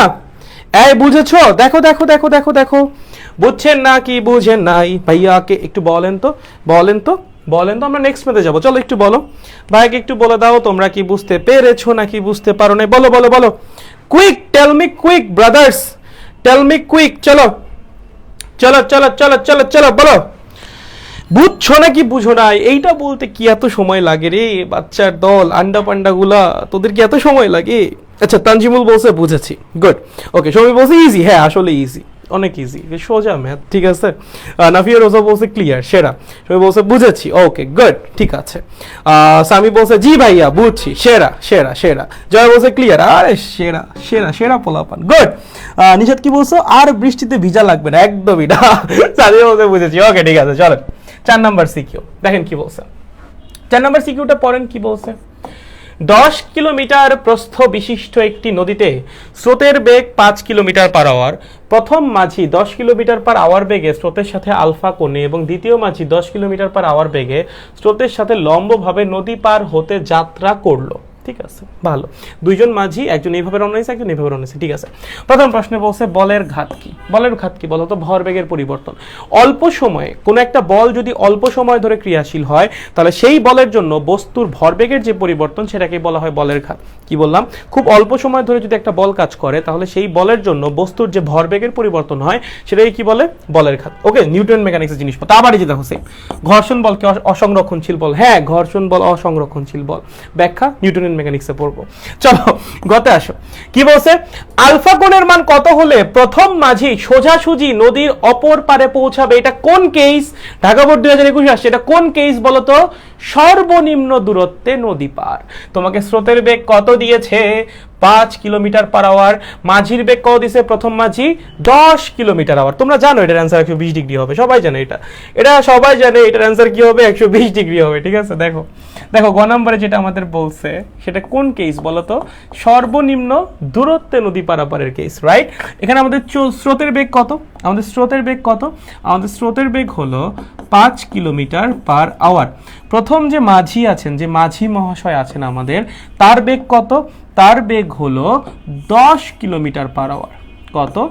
10 কিলোমিটার পার আওয়ার। ওকে, এখন বলছে যে কত কোণে, এই মাঝি কত কোণে রওনা দিলে সে একদম পার বরাবর উল্টা পাশে গিয়ে পৌঁছাবে। তার মানে লব্ধি বেগ কাজ করবে এই বরাবর। ঠিক আছে, লব্ধি বেগ কোন বরাবর কাজ করবে? এই বরাবর। আচ্ছা, লব্ধি বেগ এই বরাবর কাজ করতেছে মানে কি? মানে হলো লব্ধি যে আছে সে স্রোতের সাথে 90 ডিগ্রি কোণ উৎপন্ন করতেছে। আমি জানি তোমরা সবাই cos inverse minus v by u দিয়ে ম্যাথ করতে চাও, বাট আমি বলবো এইচএসসিতে করো না। cos inverse minus v by u দিয়ে তুমি এমসিকিউ করো, এভাবে ডিরেক্টলি সিকিউ এর মধ্যে করার দরকার নাই। নাম্বার কাটার একটা চান্স থেকে যায়, কোনো দরকার নাই। 2-3 লাইন তো জাস্ট, তাই না? 2-3 লাইন লিখেই দাও। ওকে, তাহলে কি লিখবো? আমাদের লব্ধি বেগ হওয়া লাগবে কোন বরাবর? একদম লম্ব বরাবর, কারণ আমরা যেতে চাই কোন বরাবর? একদম বরাবর, তাই না? তার মানে আমাদের লব্ধি যে আছে সে স্রোতের সাথে কত গুণ উৎপন্ন করবে? 90 ডিগ্রি। তার মানে একটা ভেক্টরের সাথে আমাদের লব্ধির অ্যাঙ্গেল কত? 90 ডিগ্রি। তাহলে আমি যদি লব্ধির অ্যাঙ্গেলের ফর্মুলা লিখি, tan 90 ইজ ইকুয়ালস টু কি বলতো? কার সাথে অ্যাঙ্গেল? 5-এর সাথে অ্যাঙ্গেল। তাহলে 5কে লিখবো নিচে একা, প্লাস উপরে নিচে 10, উপরে সাইন আলফা, নিচে cos আলফা। ঠিক আছে, আলফাটা কি দুইটা ভেক্টরের মধ্যবর্তীকোণ। ঠিক আছে, tan 90 এর ভ্যালু কত? আনডিফাইন্ড। এটা কখন আনডিফাইন্ড হওয়া সম্ভব? যখন এই হর যেটা বা নিচের পার্টটা 0 হবে তখন এটা হওয়া সম্ভব। তার মানে এটাকে লেখা যায় 5 + 10 cos alpha is equals to 0, কারণ যখন এটা 0 হবে তখন এই জিনিসটা আনডিফাইন্ড হয়ে যাবে, আর tan 90 তো আনডিফাইন্ড। সো দুই পাশ ইকুয়াল হওয়ার জন্য ডান পাশকে আনডিফাইন্ড হইতে হবে, অথবা এই হরটাকে শূন্য হওয়া লাগবে। সো এখান থেকে আমরা লিখতে পারি cos alpha is equals to -½ তার মানে আলফা যেটা আছে সেটা কত? 120 ডিগ্রি। বুঝতে পারছেন? সোজা। তাহলে প্রথম মাঝিকে কত করে রওনা দিতে হবে? 120 ডিগ্রি কোণে রওনা দিতে হবে ভাই। প্রথম মাঝিকে 120 ডিগ্রি কোণে রওনা দিতে হবে। প্রথম মাঝিকে 120 ডিগ্রি কোণে রওনা দিতে হবে। 120 ডিগ্রি কোণে রওনা দিতে হবে। চলো তুলে ফেলো, চলো তো ভাইয়ারা তুলে ফেলো, তুলে ফেলো, তুলে ফেলো, তুলে ফেলো, ছানাপোনা তুলে ফেল, তুলে ফেল, চল তুলে ফেল, কুইক কুইক কুইক। সোজা, এটা তোরা পারবি। চল আগেরটা দেখি, সরি পরেরটা দেখি, ঘ নম্বরটা দেখি কি বলছে। ঘ নম্বরে বলছে কোন মাঝির নদীর অপর পারে আগে পৌঁছাতে পারবে? কে আগে পৌঁছাতে পারবে? একজন 90 ডিগ্রি কোণে রওনা দিচ্ছে, আর একজন 120 ডিগ্রি কোণে রওনা দিচ্ছে। ঠিক আছে, সো একটা হলো সর্বনিম্ন দূরত্বে নদী পার হওয়ার জন্য প্রয়োজনীয় সময় d/u sin আলফা, আর একটা কি বলতো? সর্বনিম্ন সময়ে নদী পার হওয়ার জন্য প্রয়োজনীয় সময়। সো এখানে আসলে ছবি টবি তুমি চাইলে রাখতে পারো, বাট এত কিছু মনে হয় না দরকার আছে, আমার কাছে মনে হয় না। ঠিক আছে, তো দেখো আমি একবারে করে দিচ্ছি। প্রথম মাঝির ক্ষেত্রে আমরা লিখবো, প্রথম মাঝির ক্ষেত্রে, প্রথম মাঝির ক্ষেত্রে প্রয়োজনীয় সময়, প্রথম মাঝির ক্ষেত্রে প্রয়োজনীয় সময় t1 is equals to d/u sin alpha. ঠিক আছে, ডির ভ্যালু কত? কোশ্চেনে ডি কত দেওয়া ছিল খেয়াল করিনি আমি। ডি কত ছিল? নদীর প্রস্থ 10 কিলোমিটার। কত? 10 কিলোমিটার। ওকে, তাহলে ডির ভ্যালু বসাও 10। ইউ তো সেম, ইউ তো মনে হয় 10 নাকি? দুইজন মাঝিরই কি ইউ কত? 10 নাকি? হ্যাঁ, দুজন মাঝিরই ইউ 10, দুজন মাঝির বেগ কত? 10। ঠিক আছে, তাহলে 10 সাইন আলফা, আলফার ভ্যালু কত পেয়েছি? 120। ঠিক আছে, এটা হলো সর্বনিম্ন দূরত্বে নদী পার হওয়ার জন্য প্রয়োজনীয় সময়ের ফর্মুলা। লাস্টের দিন আমরা শিখছিলাম এটা। ঠিক আছে, তাহলে সাইন 120 এর ভ্যালু কত? √3/2 না? কত? √3/2 আই গেস, তাই না? সাইন 120 কত? √3/2 না? হ্যাঁ, √3/2। তাহলে উপরে যাবে 2, নিচে আসবে √3, তার মানে 2/√3 আওয়ার। যেহেতু কিলোমিটার পার আওয়ারে বসাইছি, সময় অবশ্যই আওয়ারেই আসবে। তাহলে সময় আসতেছে কত? 1.1547 আওয়ার, এত ঘন্টা। ওকে, দ্বিতীয় মাঝির ক্ষেত্রে এই সময়টা কত আসবে বলো তো? দ্বিতীয় মাঝির ক্ষেত্রে বলো বলো বলো, দ্বিতীয় মাঝির ক্ষেত্রে এই প্রয়োজনীয় সময়টা কত আসবে? t2 is equals to simply d/u, আর কিচ্ছু না, জাস্ট d/u। ভাই ডি কি? নদীর প্রস্থ, সেটা কত? 10। ইউ কি? মাঝির বেগ, সেটাও কত? 10। তাহলে সময় কত লাগবে? 1 ঘন্টা, 1 আওয়ার। তাহলে কার সময় কম লাগতেছে? দ্বিতীয় মাঝি। তাহলে আমরা কি লিখব? দ্বিতীয় মাঝি আগে পৌঁছাবে, দ্বিতীয় মাঝি আগে পৌঁছাবে বা দ্রুত পৌঁছাবে। দেখেন স্যার, দেখেন দেখেন দেখেন, এইসব ম্যাথ পারবেন না? বলেন, ঢাকা বোর্ডে আসছিল, পারবেন না এইসব ম্যাথ সলভ করতে? পারবে না বলো তো? সোজা, একদম সোজা ভাই, একদম সোজা, ক্লিয়ার আর সেরা। ওকে ভাই, কমেন্ট করছি তো, হ্যাঁ হ্যাঁ পড়তেছি তো, পড়তেছি তো ভাই। থিটা বের করার সময় ওই যে অ্যাঙ্গেল সিঙ্গেল ওই সূত্র দিয়ে করলে কেমন হতো? সেম ভাই, সেম, একইভাবেই, একইভাবেই, একই হবে। ভাই পোলাপান সব ঘুমায় আজকে, কেন? কয়জন পোলাপান? ও 26 জন। ওয়াও, সেরা সেরা, পারবো, ক্রিস্টাল ক্লিয়ার। আমি যাই না, এটা আসলে পোলাপানের দোষ দিব না, মানে আমার ক্লাসের নোটিফিকেশন হয়তো বা পোলাপানের কাছে যায় না, মানে আমি যাই না ফেসবুকের কি সমস্যা, I really don't know what's wrong with Facebook. আমি যাই না, যাই হোক, এটা মনে চেক না করলেই ভালো হতো, অ্যাটলিস্ট শান্তি মতো পড়াইতাম। যাই হোক, আচ্ছা সমস্যা নেই, সমস্যা নেই, যে কদিন থাকুক সমস্যা নেই। ঠিক আছে, 4টা সিকিউ সলভ। চলো 5 নাম্বার হয়েছে না? আমাদের নতুন স্লাইড ওপেন করতে হবে। 4টা সিকিউ হয়ে গেছে, চলো 5 নাম্বারটা সলভ করি আমরা। কয় নাম্বারটা সলভ করি? 5 নাম্বারটা হয়েছে। ওকে স্যার, ওকে, কারো সমস্যা নেই তো না? ক্লিয়ার দাদা, ক্রিস্টাল ক্লিয়ার। ওকে ওকে ওকে ওকে। ফেসবুকের যে কি ঝামেলা ভাই, আমি আসলেই বুঝি না ফেসবুক কি কাহিনী এদের। আচ্ছা যেটাই হোক, যেটাই হোক, ওকে এটা কোথায় রাখবো? এখানেই থাকুক, সমস্যা নেই। চলেন নিউ একটা ওপেন করি আমরা।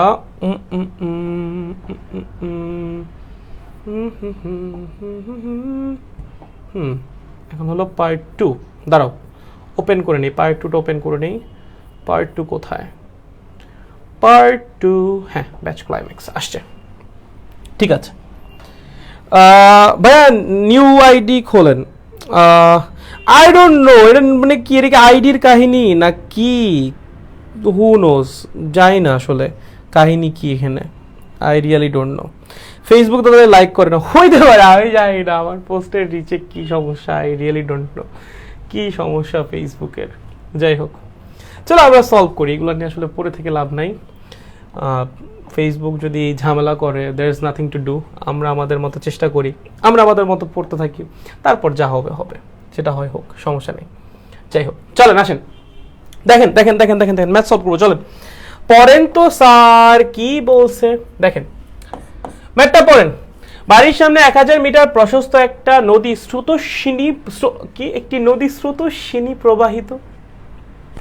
আচ্ছা, দেখো, বাড়ির সোজাসুজি নদীর ঠিক অপর পারে তার কলেজ।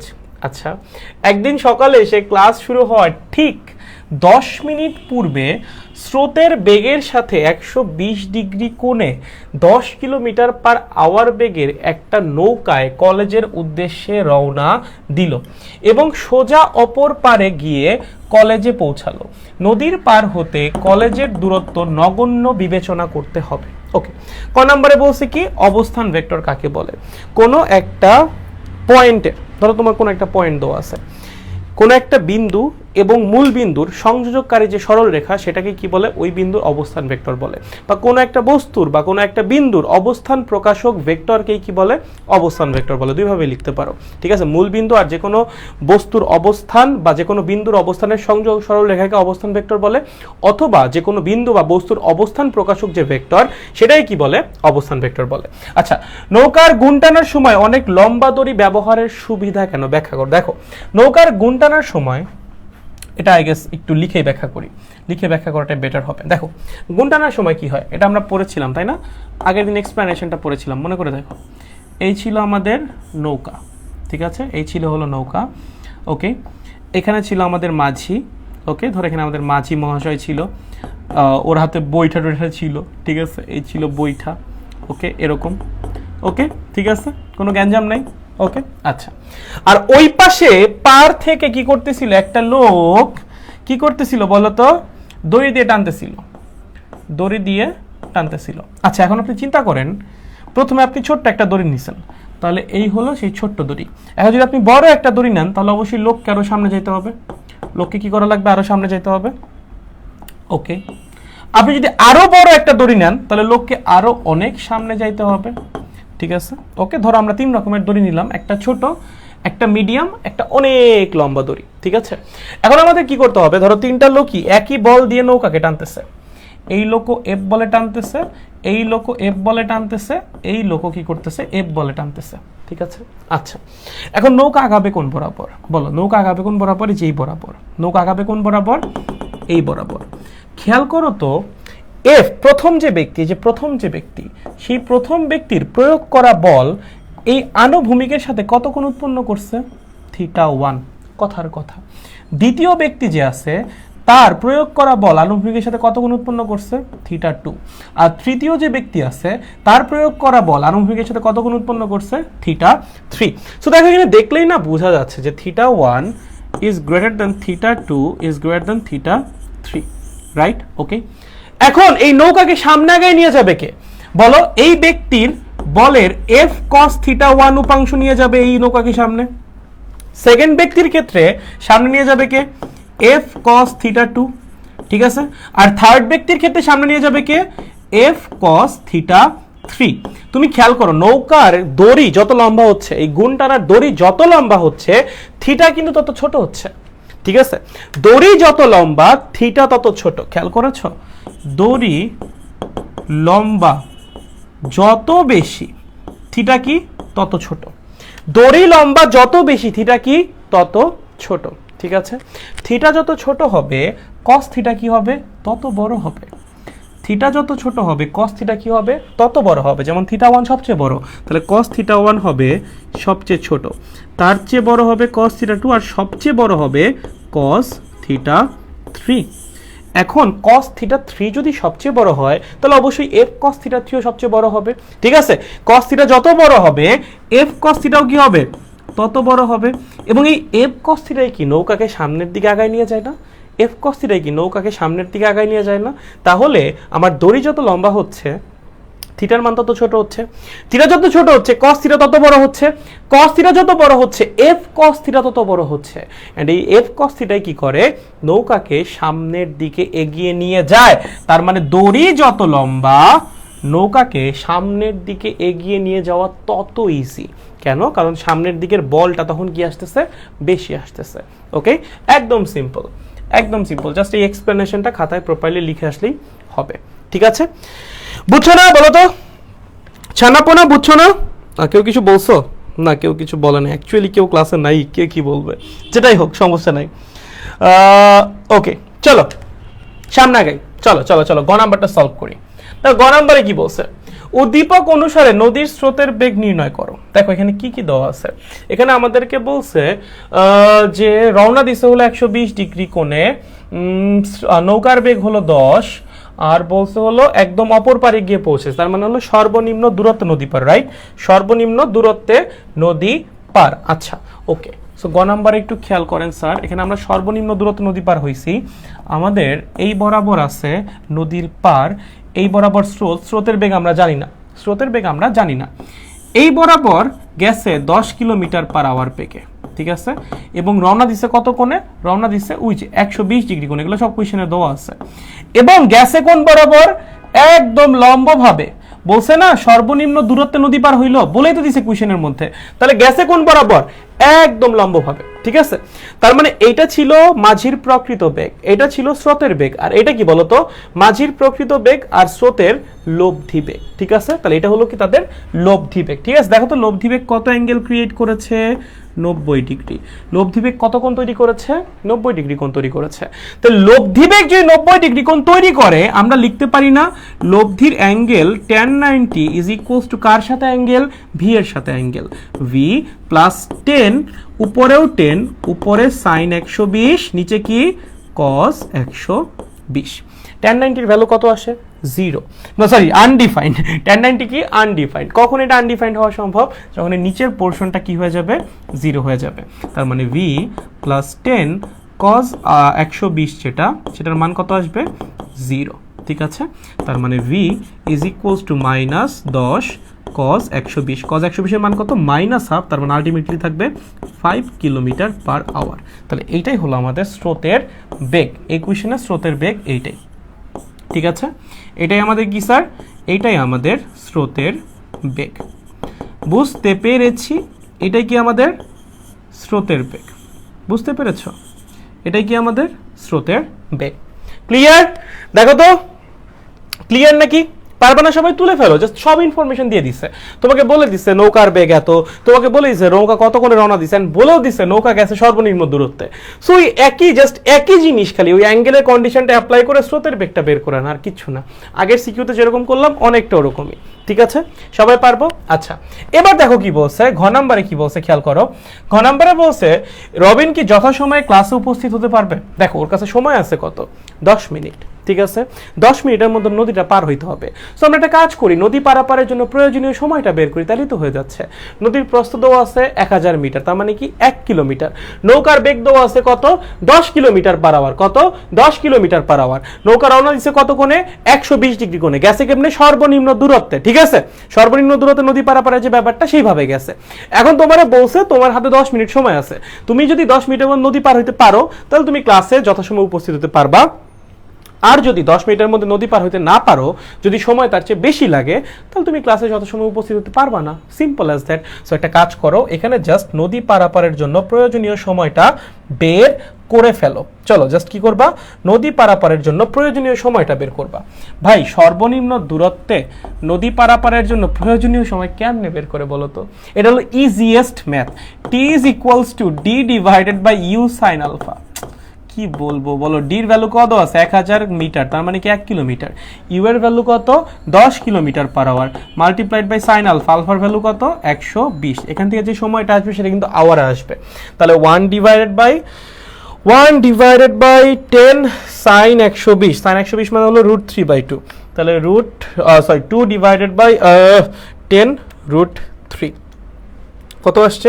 এত ঘন্টা মাল্টিপ্লাইড বাই 60, তাহলে মিনিটে চলে আসবে 6.93 মিনিট বা 928 মিনিট। ওকে, এটা কি নদী পারাপার হওয়ার জন্য প্রয়োজনীয় সময়। ওর হাতে সময় আছে কত? 10 মিনিট। তাহলে যেহেতু প্রয়োজনীয় সময়টা লেস দ্যান 10 মিনিট, তার মানে সে কি বলতো, সে সময় মতো ক্লাসে উপস্থিত হতে পারবে। কি লিখবা? সময় মতো ক্লাসে উপস্থিত হতে পারবে, ক্লাসে উপস্থিত হতে পারবে, উপস্থিত হতে পারবে।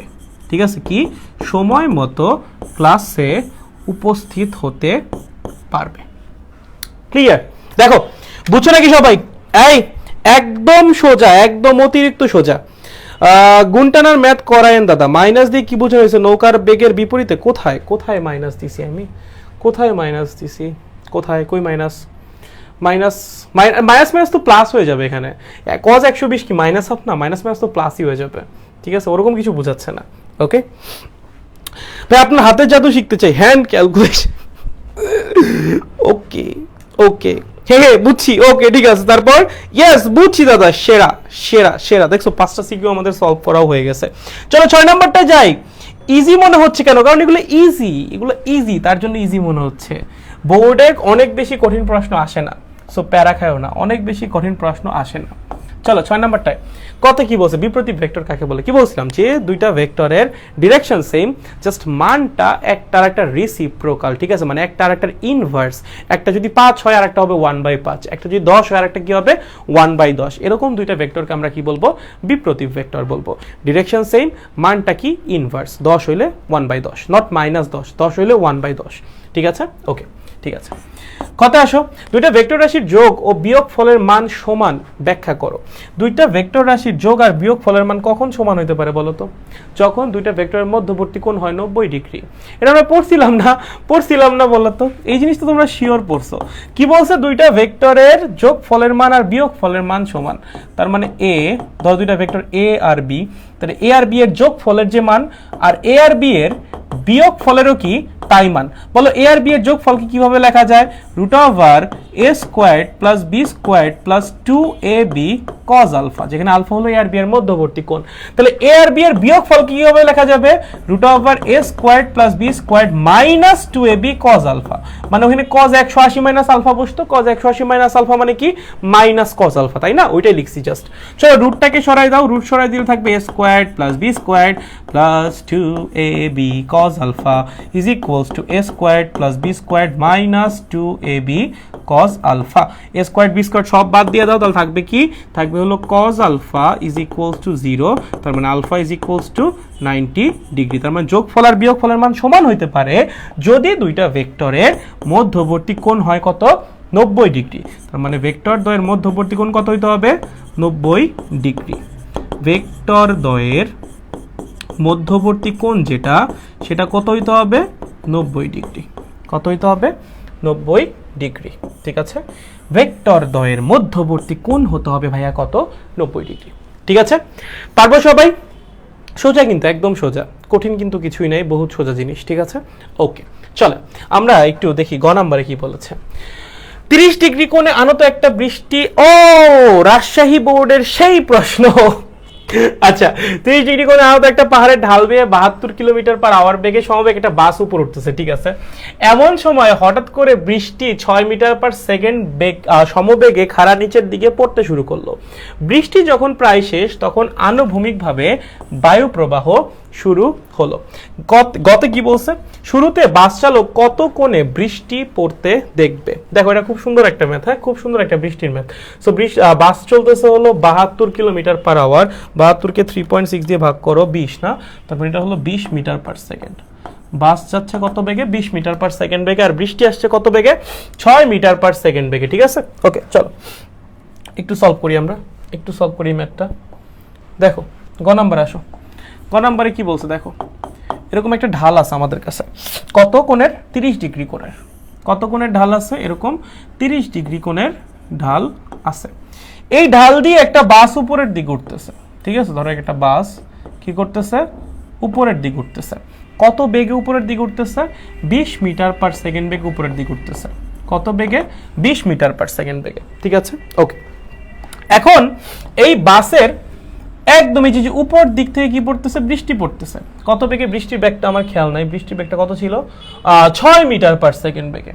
কত বেগে বৃষ্টি পড়তেছে? 6 মিটার পার সেকেন্ড বেগে বৃষ্টি পড়তেছে।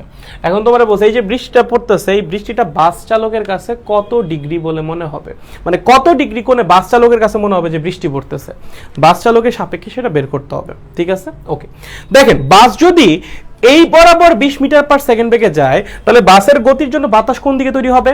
বাস যেদিকে যাচ্ছে তার বিপরীত দিকে, তার মানে এই দিক বরাবর 20 মিটার পার সেকেন্ড বেগে একটা বাতাস তৈরি হবে, ওকে।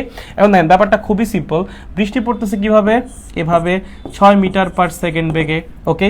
বাতাস যাচ্ছে কোন দিকে? এই দিকে, কত বেগে? 20 মিটার পার সেকেন্ড বেগে, খুবই ইজি। এদিক বরাবর বৃষ্টি পড়তে 6 মিটার পার সেকেন্ড বেগে, এদিক বরাবর বাতাস যাচ্ছে কত বেগে? 20 মিটার পার সেকেন্ড বেগে। বলেন তো এই অ্যাঙ্গেলটা কত হবে? এই অ্যাঙ্গেলটা হবে 60 ডিগ্রি। দেখেই বোঝা উচিত। কেন?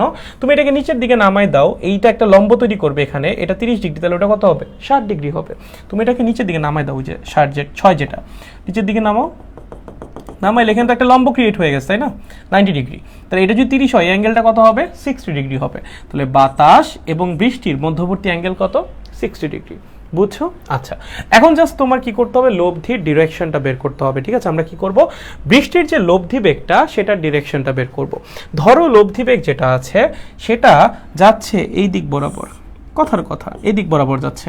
ধরো সেটা 6 এর সাথে থিটা কোণ উৎপন্ন করেছে, 6 এর সাথে কত উৎপন্ন করেছে? থিটা, ওকে। তো এটা কি আমাদের বৃষ্টির লব্ধি বেগ, সেটা 6 এর সাথে কত কোণ উৎপন্ন করেছে? থিটা কোণ। তাহলে আমরা কি লিখতে পারি লব্ধির অ্যাঙ্গেল বের করার ফর্মুলা? tan theta. কার সাথে অ্যাঙ্গেল? 6 এর সাথে, 6 নিচে একা, উপরে নিচে 20, মানে অপর ভেক্টরটা, ঠিক আছে।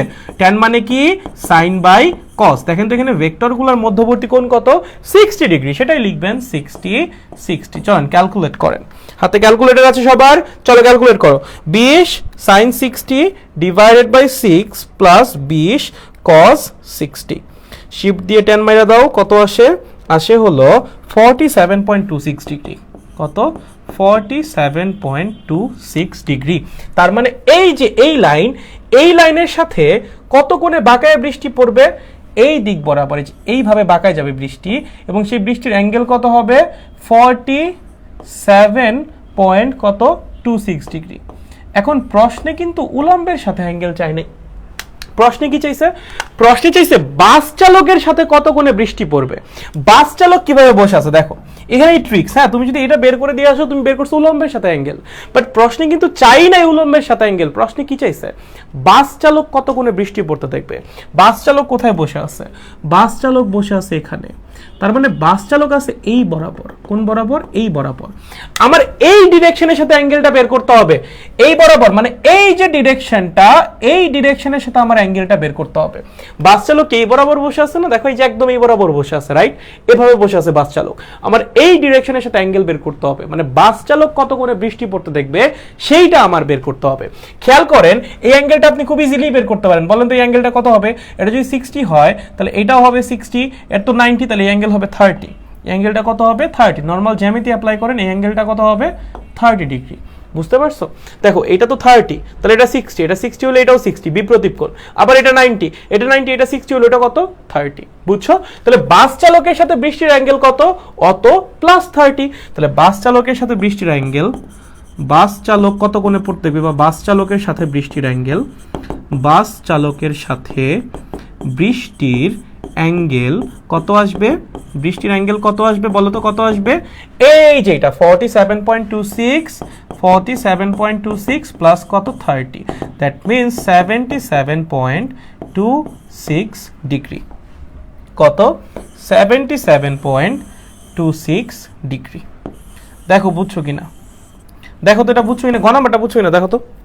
এই দেখো তো গ নাম্বারটা বুঝছো কিনা, দেখো একটু দেখো গ নাম্বারটা বুঝছো। মানে প্রথম পার্ট তো সোজাই ছিল, বাট আপনার কিন্তু এই পর্যন্ত করে দিয়ে আসলেই হবে না। হ্যাঁ, এটা তো থিটা বেরোছে, sorry, theta is equals to হবে এখানে, ওকে, থিটা বেরোছে, থিটা কিন্তু উলম্বের সাথে বেরোছে, এটা লিখলে হবে না জাস্ট। হ্যাঁ, আপনাকে বাস চালকের সাথে অ্যাঙ্গেল বের করতে বলছে, সো এই লাইনটার সাথে অ্যাঙ্গেলটা বের করে দিয়ে আসতে হবে। দেখেন বুঝছেন কিনা? দেখো সামি বলছে ক্লিয়ার দাদা, সেরা সেরা। তারপর বাকিদের কি অবস্থা, বাকিদের কি মনে হচ্ছে? সমী বলছে বুঝছি দাদা, ওকে। জয় বলছে ক্রিস্টাল ক্লিয়ার, সেরা। বাস চালকের সাথে বৃষ্টির অ্যাঙ্গেল বুঝি নাই, আরেকবার। বাস চালক এভাবে বসে আছে না, এভাবে না, সো আমার কি এই লাইনটার সাথে অ্যাঙ্গেলটা বের করতে হবে না? এটা হলো বাস চালক যে বরাবর বসে আছে সেই লাইনটা, বৃষ্টি পড়তেছে এইভাবে, জাস্ট এই দুইটা লাইনের মাঝখানে অ্যাঙ্গেলটা বের করবা, ঠিক আছে? এটা 30 ডিগ্রি, এটা 30 হলে এইটা 60 ডিগ্রি, এটা 60 হলে এটা বিপ্রতীপ কোণ, এটাও 60, এটা 60, এটা 90, তাহলে এটা কত হবে? 30 হবে। ওকে, বুঝছো? ক্লিয়ার। লাস্টের পার্টটা আরেকবার প্লিজ। হ্যাঁ বললাম তো, এই যে 30 ডিগ্রি বুঝি নাই, বললাম তো এখন 30 ডিগ্রি কেমনে। এটা 30 হলে এটা 60, এটা 60 হলে এটাও 60 বিপ্রতীপ কোণ, এটা 60 হলে আবার এটা 30, কারণ ওটা একটা সমকোণী ত্রিভুজ, বুঝছো?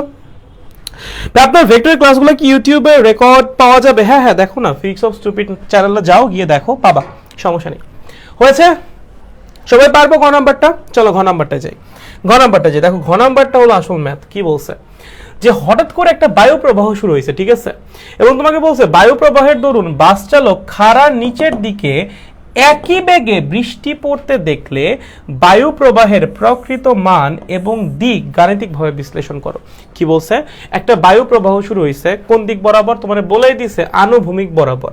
আবার এখানে দিক বের করতে বলছে, ইররিলেভেন্ট। হ্যাঁ, তোমাকে বলে দিছে কিন্তু বায়ু প্রবাহ শুরু হয়েছে কোন দিকে? আনুভূমিক দিকে, ঠিক আছে? প্রথম কথা হলো এই যে লাস্টের যে ম্যাথটা, এই ম্যাথটা একটু ঝামেলা আছে। আমি জানি না তোমরা কখনো এটা সলভ করছো কিনা, এই ম্যাথটা হালকা একটু ঝামেলা আছে, ঠিক আছে? আচ্ছা এখন আসি সলভে আসি এটার। আচ্ছা, বায়ু প্রবাহের ডিরেকশন কিন্তু প্রথমে বলে দিছে যে বৃষ্টি যখন প্রায় শেষ তখন আনুভূমিকভাবে বায়ু প্রবাহ তৈরি হলো। প্রথম যে ঝামেলাটা সেটা হলো এখানে আনুভূমিক বলতে কোনটা বোঝানো হচ্ছে? দুইটা আনুভূমিক আছে, একটা হলো এই যে দেখো, একটা হলো এটা হতে পারে, আরেকটা হতে পারে এটা, তল বরাবর আনুভূমিক।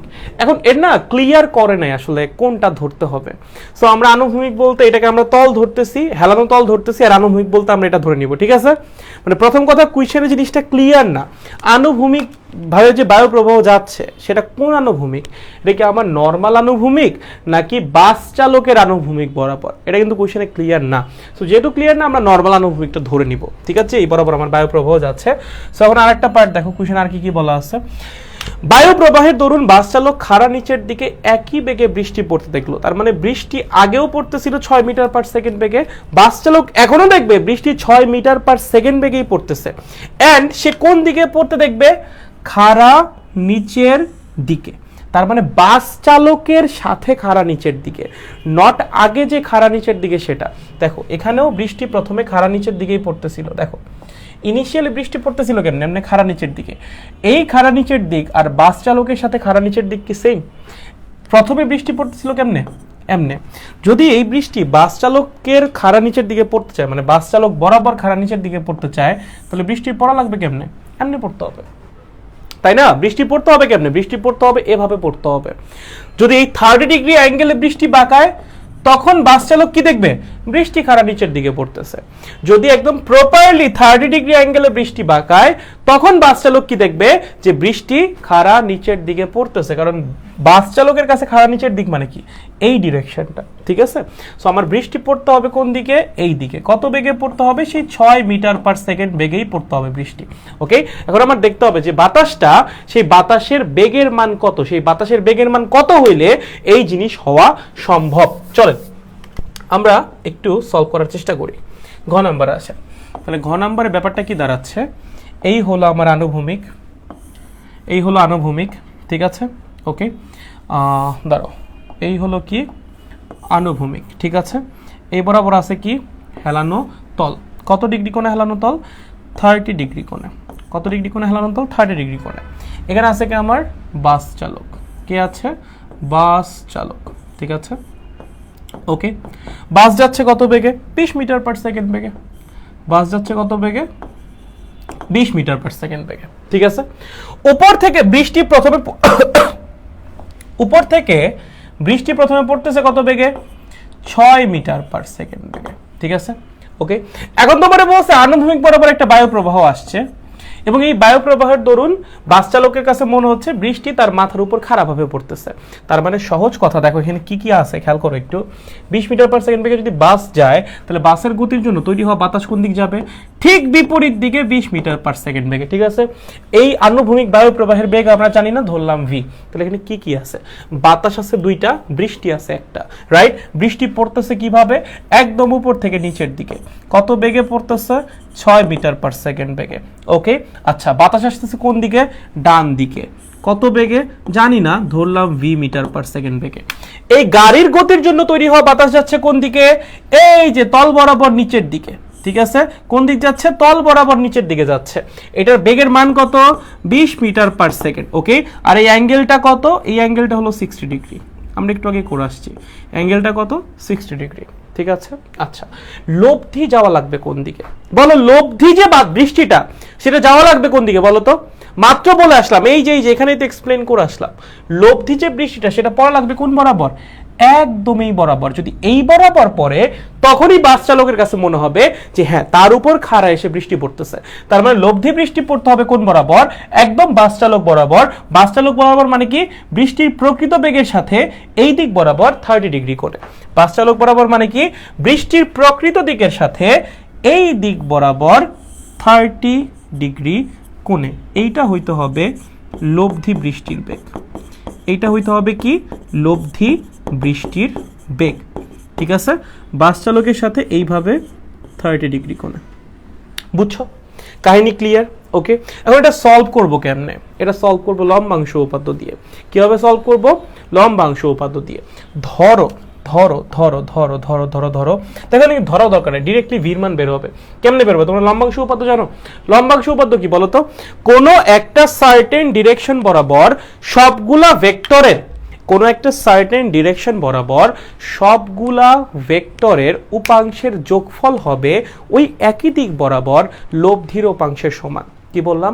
কোনো একটা সার্টেন ডিরেকশন বরাবর সবগুলা ভেক্টরের উপাংশের যোগফল হবে ওই সেম ডিরেকশন বরাবর লব্ধির উপাংশের সমান। দেখো, আমরা কোন ডিরেকশন বরাবর নিব? তোমার ইচ্ছা। ধরো আমরা এই ভি ডিরেকশন বরাবর নিব। কোন ডিরেকশন বরাবর নিব? ধরো ভি ডিরেকশন বরাবর নিব, ঠিক আছে। ভি ডিরেকশন বরাবর মানে যে এক্স অক্ষ বরাবর, আনুভূমিক বরাবর। আনুভূমিক বরাবর আমরা সবগুলা ভেক্টরের উপাংশ নিয়ে কি করব? যোগ করব। কি করব? আনুভূমিক বরাবর সবগুলা ভেক্টরের উপাংশ নিয়ে যোগ করব। সেই যোগফল কার সমান হবে? ওই সেম ডিরেকশন বরাবর, ওই সেম ডিরেকশন বরাবর আমাদের যে লব্ধি, লব্ধির উপাংশের সমান, ঠিক আছে। তাহলে বলেন তো, এই ডিরেকশন বরাবর আমার ভি এর উপাংশ কত হবে? খুব ইজি, ভি cos 0। তুমি চাইলে -0 লিখতে পারো, কারণ আমরা অ্যাঙ্গেলটা কেমনে নিচ্ছি? অ্যাঙ্গেল নিচ্ছি আমরা ক্লকওয়াইজ, এন্ড ক্লকওয়াইজ অ্যাঙ্গেল কি হয়? নেগেটিভ হয়। সো আপনি চাইলে মাইনাস দিয়েও করতে পারেন, সমস্যা নেই। ওকে, আর ভেক্টর কোনটা কোনটা? দেখো, ভেক্টর কোনটা কোনটা এখানে? ভি, 6 আর 20, এই তিনটা লব্ধি হলো এইটা, তাই না? এই তিনটা লব্ধি হলো এইটা। তো এটা কাজ করো, এই আনুভূমিক বরাবর তিনটারই কি করো? উপাংশ নিয়ে যোগ করো। তাহলে এই দিক বরাবর ভি এর উপাংশ কত হবে? V cos 0। এই দিক বরাবর 6 এর উপাংশ কত হবে? 6 cos 90। এই দিক বরাবর 20 এর উপাংশ কত হবে বলো তো? 20 cos 150। আবারও বলতেছি, আপনি চাইলে এখানে নেগেটিভ অ্যাঙ্গেল নিতে পারেন, বাট আলটিমেটলি আমরা সবগুলাকে যেহেতু সেম ক্লকওয়াইজ নিচ্ছি, সো বাম পাশে আর ডান পাশে নেগেটিভ অ্যাঙ্গেলের জন্য যে মাইনাসটা আসতো, সেই মাইনাস কাটাকাটি চলে যাবে। সো ডাজন্ট ম্যাটার, এখানে নেগেটিভ অ্যাঙ্গেল না নিলেও কোনো সমস্যা নেই, কারণ বাম পাশেও নেগেটিভ অ্যাঙ্গেল, ডান পাশেও নেগেটিভ অ্যাঙ্গেল। সো আলটিমেটলি কাটাকাটি চলে যাবে, ঠিক আছে। তাহলে আমরা কি করলাম? এই আনুভূমিক বরাবর সবগুলা ভেক্টরের উপাংশ নিলাম, ঠিক আছে, নিয়ে যোগ করলাম। এটা কার সমান হবে? ওই সেম ডিরেকশন বরাবর লব্ধির উপাংশের সমান। দেখো, এটা 30 ডিগ্রি, অ্যাঙ্গেলটা কত? 60 ডিগ্রি। কত? 60 ডিগ্রি। তাহলে বলেন তো, এই বরাবর মানে এই আনুভূমিক বরাবর আমাদের লব্ধির উপাংশ কত? লব্ধি বেগের মান কত? লব্ধি বেগের মান দেওয়া ছিল না? লব্ধি বেগের মান তো দেওয়া ছিল। লব্ধি বেগের মান কত ছিল? হ্যাঁ, লব্ধি বেগের মান তো 6 দেওয়া ছিল। এই যে দেখো, এই দেখো কোশ্চেনে বলাই ছিল, কই গেল? এই যে দেখো, নিচের দিকে একই বেগে বৃষ্টি পড়তে দেখবে। একই বেগ মানে কি? মানে বৃষ্টির শুরুতেও যে বেগে পড়তেছিল এখনো সেই বেগেই পড়তেছে। তোমার লব্ধি বেগের মানও কত? 6। লব্ধি বেগের মানও কত? 6, ঠিক আছে। তাহলে এই যে মানটা, এটা কত? 6। তাহলে বলো তো, এই আনুভূমিক বরাবর 6 এর উপাংশ কত হবে? 6 cos 60, ঠিক আছে, ইকুয়াল। ওকে, তাহলে এখান থেকে কি লেখা যায় বলেন তো? ভি cos 0 এর মান তো 1, cos 90 এর মান 0 বাদ cos 150 কত? cos 150 কত মাইনাস √3/2, তার মানে minus 10√3 is equals two cos 60 এর মান হাফ 3, তার মানে v এর যে মান, v এর মান আসছে 3 প্লাস 10√3। ওকে, তাহলে 3 প্লাস 10√3 কত আসে 20.32 মিটার পার সেকেন্ড। তাহলে এইটাই হইতে হবে কি আমাদের বাতাসের বেগ, এইটাই হইতে হবে কি বাতাসের বেগ। দেখো বুঝছো কিনা, সোজা, একদম সোজা। ঠিক আছে, এটা অনেকভাবে সলভ করা যায়। মানে এখানে তো আমি অ্যাজাম্পশন করে নিছি, যেহেতু কোশ্চেনে বলা ছিল আনুভূমিক ভাব বরাবর যাওয়া লাগবে। যদি এখানে ডিরেকশন উল্লেখ করা না থাকতো যে কোন দিক বরাবর যাবে, তখন আবার আমাদের মানে মান অ্যাঙ্গেল দুইটাই বের করা লাগতো। ঠিক আছে, তো এখানে আসলে কোশ্চেনে একটু সমস্যা আছে, মানে কোশ্চেনটা আমার কাছে মনে হয় না ঠিক, কারণ কোশ্চেন ইনফরমেশন অনেক গ্যাপ আছে, প্রপার ইনফরমেশন দেওয়া নাই। সো জাস্ট আমরা আনুভূমিক বরাবর অ্যাজাম্পশন করে নিছি, তারপর বাকিটা সলভ করছি। দেখো বুঝছো কিনা, তেমন কঠিন কিছু না, কিন্তু চাইলেই বোঝা সম্ভব, তেমন কঠিন কিছু না এটা। ঠিক আছে, তবে একটু মনোযোগ দিয়ে দেখলেই বুঝবা। উপাংশের যোগ করা থেকে বুঝলাম না দাদা, তাহলে হয়তো বা লম্বাংশ উপাদ্য পড়া নাই নাকি? এক্সামে এভাবে ছবি এঁকে ম্যাথ করলেই হবে নাকি বাংলাও লিখবো সাথে? কিছুটা বাংলা লেখা ভালো, আই গেস। দুইটা ভেক্টর দেওয়া আছে, তাদের উপাংশের সরি ভাই, এখানে যে কোয়েশ্চেনগুলো লেখা আছে ওগুলোই সলভ করা ট্রাই করতেছি।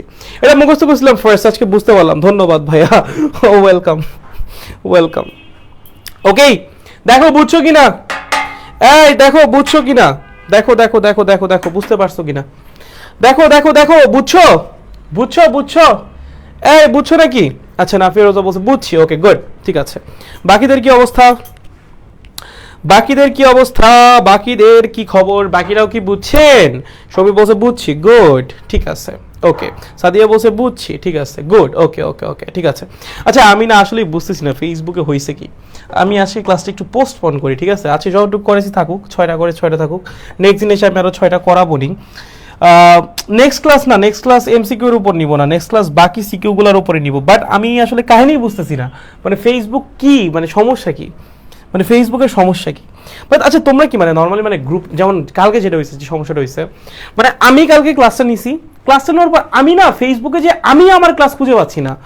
মানে এটা কি ফেসবুকের সমস্যা নাকি গ্রুপের সমস্যা নাকি আমার আইডির সমস্যা, মানে আমি এটা বুঝতেছি না।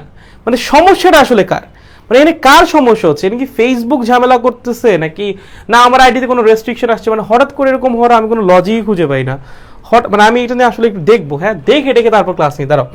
এমনি করে জাস্ট মানে মানে আমি বুঝতেছি না, মানে আসলেই মানে আমি কালকে নিজে আমার ক্লাস খুঁজে পাচ্ছিলাম না। মানে আমি ক্লাস নিছি, ক্লাস নাই, হাওয়া, লিটারেলি হাওয়া, ক্লাস খুঁজেই পাওয়া যাচ্ছে না। আমাদের কমেন্ট আপনার কাছে দিতে যাচ্ছে, এটা তো যাই, এর তো যাই, হ্যাঁ আজকে শেষ করে দিব সেটাই। হ্যাঁ ভাই আপনার ক্লাসে নোটিফিকেশন আছে না, মানে এটা না আমি কোনো কাহিনী বুঝি না। মানে আমার এই গ্রুপেই কেন এরকম হয়, আই রিয়েলি ডোন্ট নো। মানে আমার আসলে একটু দেখা লাগবে, আমি একটু দেখি, হ্যাঁ একটু দেখি, আজকে ক্লাসটা লেন্দি না করি। না আমার আইডির সমস্যা হয় নাই মনে হয়, আইডিতে প্রবলেম হলে এরকম হতে পারে না। আমার আইডিতে কোনো প্রবলেম হয় নাই, হইলে তো দেখতামই, বাট আইডিতে আমি কোনো প্রবলেম দেখতেছি না। কমেন্ট আসছে কমেন্ট আসছে কমেন্ট আসছে কমেন্ট আসছে, মানে আমি বুঝতেছি না মানে কি সমস্যা হচ্ছে, কি জানো ফেসবুকে এটা কেমন উদ্ভট সমস্যা, বুঝতেছি না। আমি একটু দেখি হ্যাঁ এটা যে মানে কি হচ্ছে না হচ্ছে। ওকে, তো তোমাদের সাথে নেক্সট ক্লাসে দেখা হবে না। ওকে, আমরা বাকি জিনিসগুলো নেক্সট ক্লাসে সলভ করবো। ওকে, সো কেউ কিছু মনে করিয়েন না, ফেসবুক হঠাৎ করে কেন এরকম সমস্যা করতেছে আমি আসলে জানি না। ওকে, সো আপনারা একটু চেষ্টা করেন সাথে থাকার জন্য, কারণ আপনারা না থাকলে কাদের নিয়ে আঁকাবো। ওকে, একটু ট্রাই করেন ফ্রেন্ডদের মাঝে ছড়াই দেওয়ার জন্য, তাহলে হয়তো সবার জন্য কিছু করা সম্ভব হবে। আদারওয়াইজ ফেসবুক এরকম ঝামেলা করলে আমার আসলে কিছুই করার থাকবে না। ঠিক আছে, ওকে ওকে, তাহলে আপনার সাথে নেক্সট ক্লাসে দেখা হচ্ছে। Till then take care of yourself, good.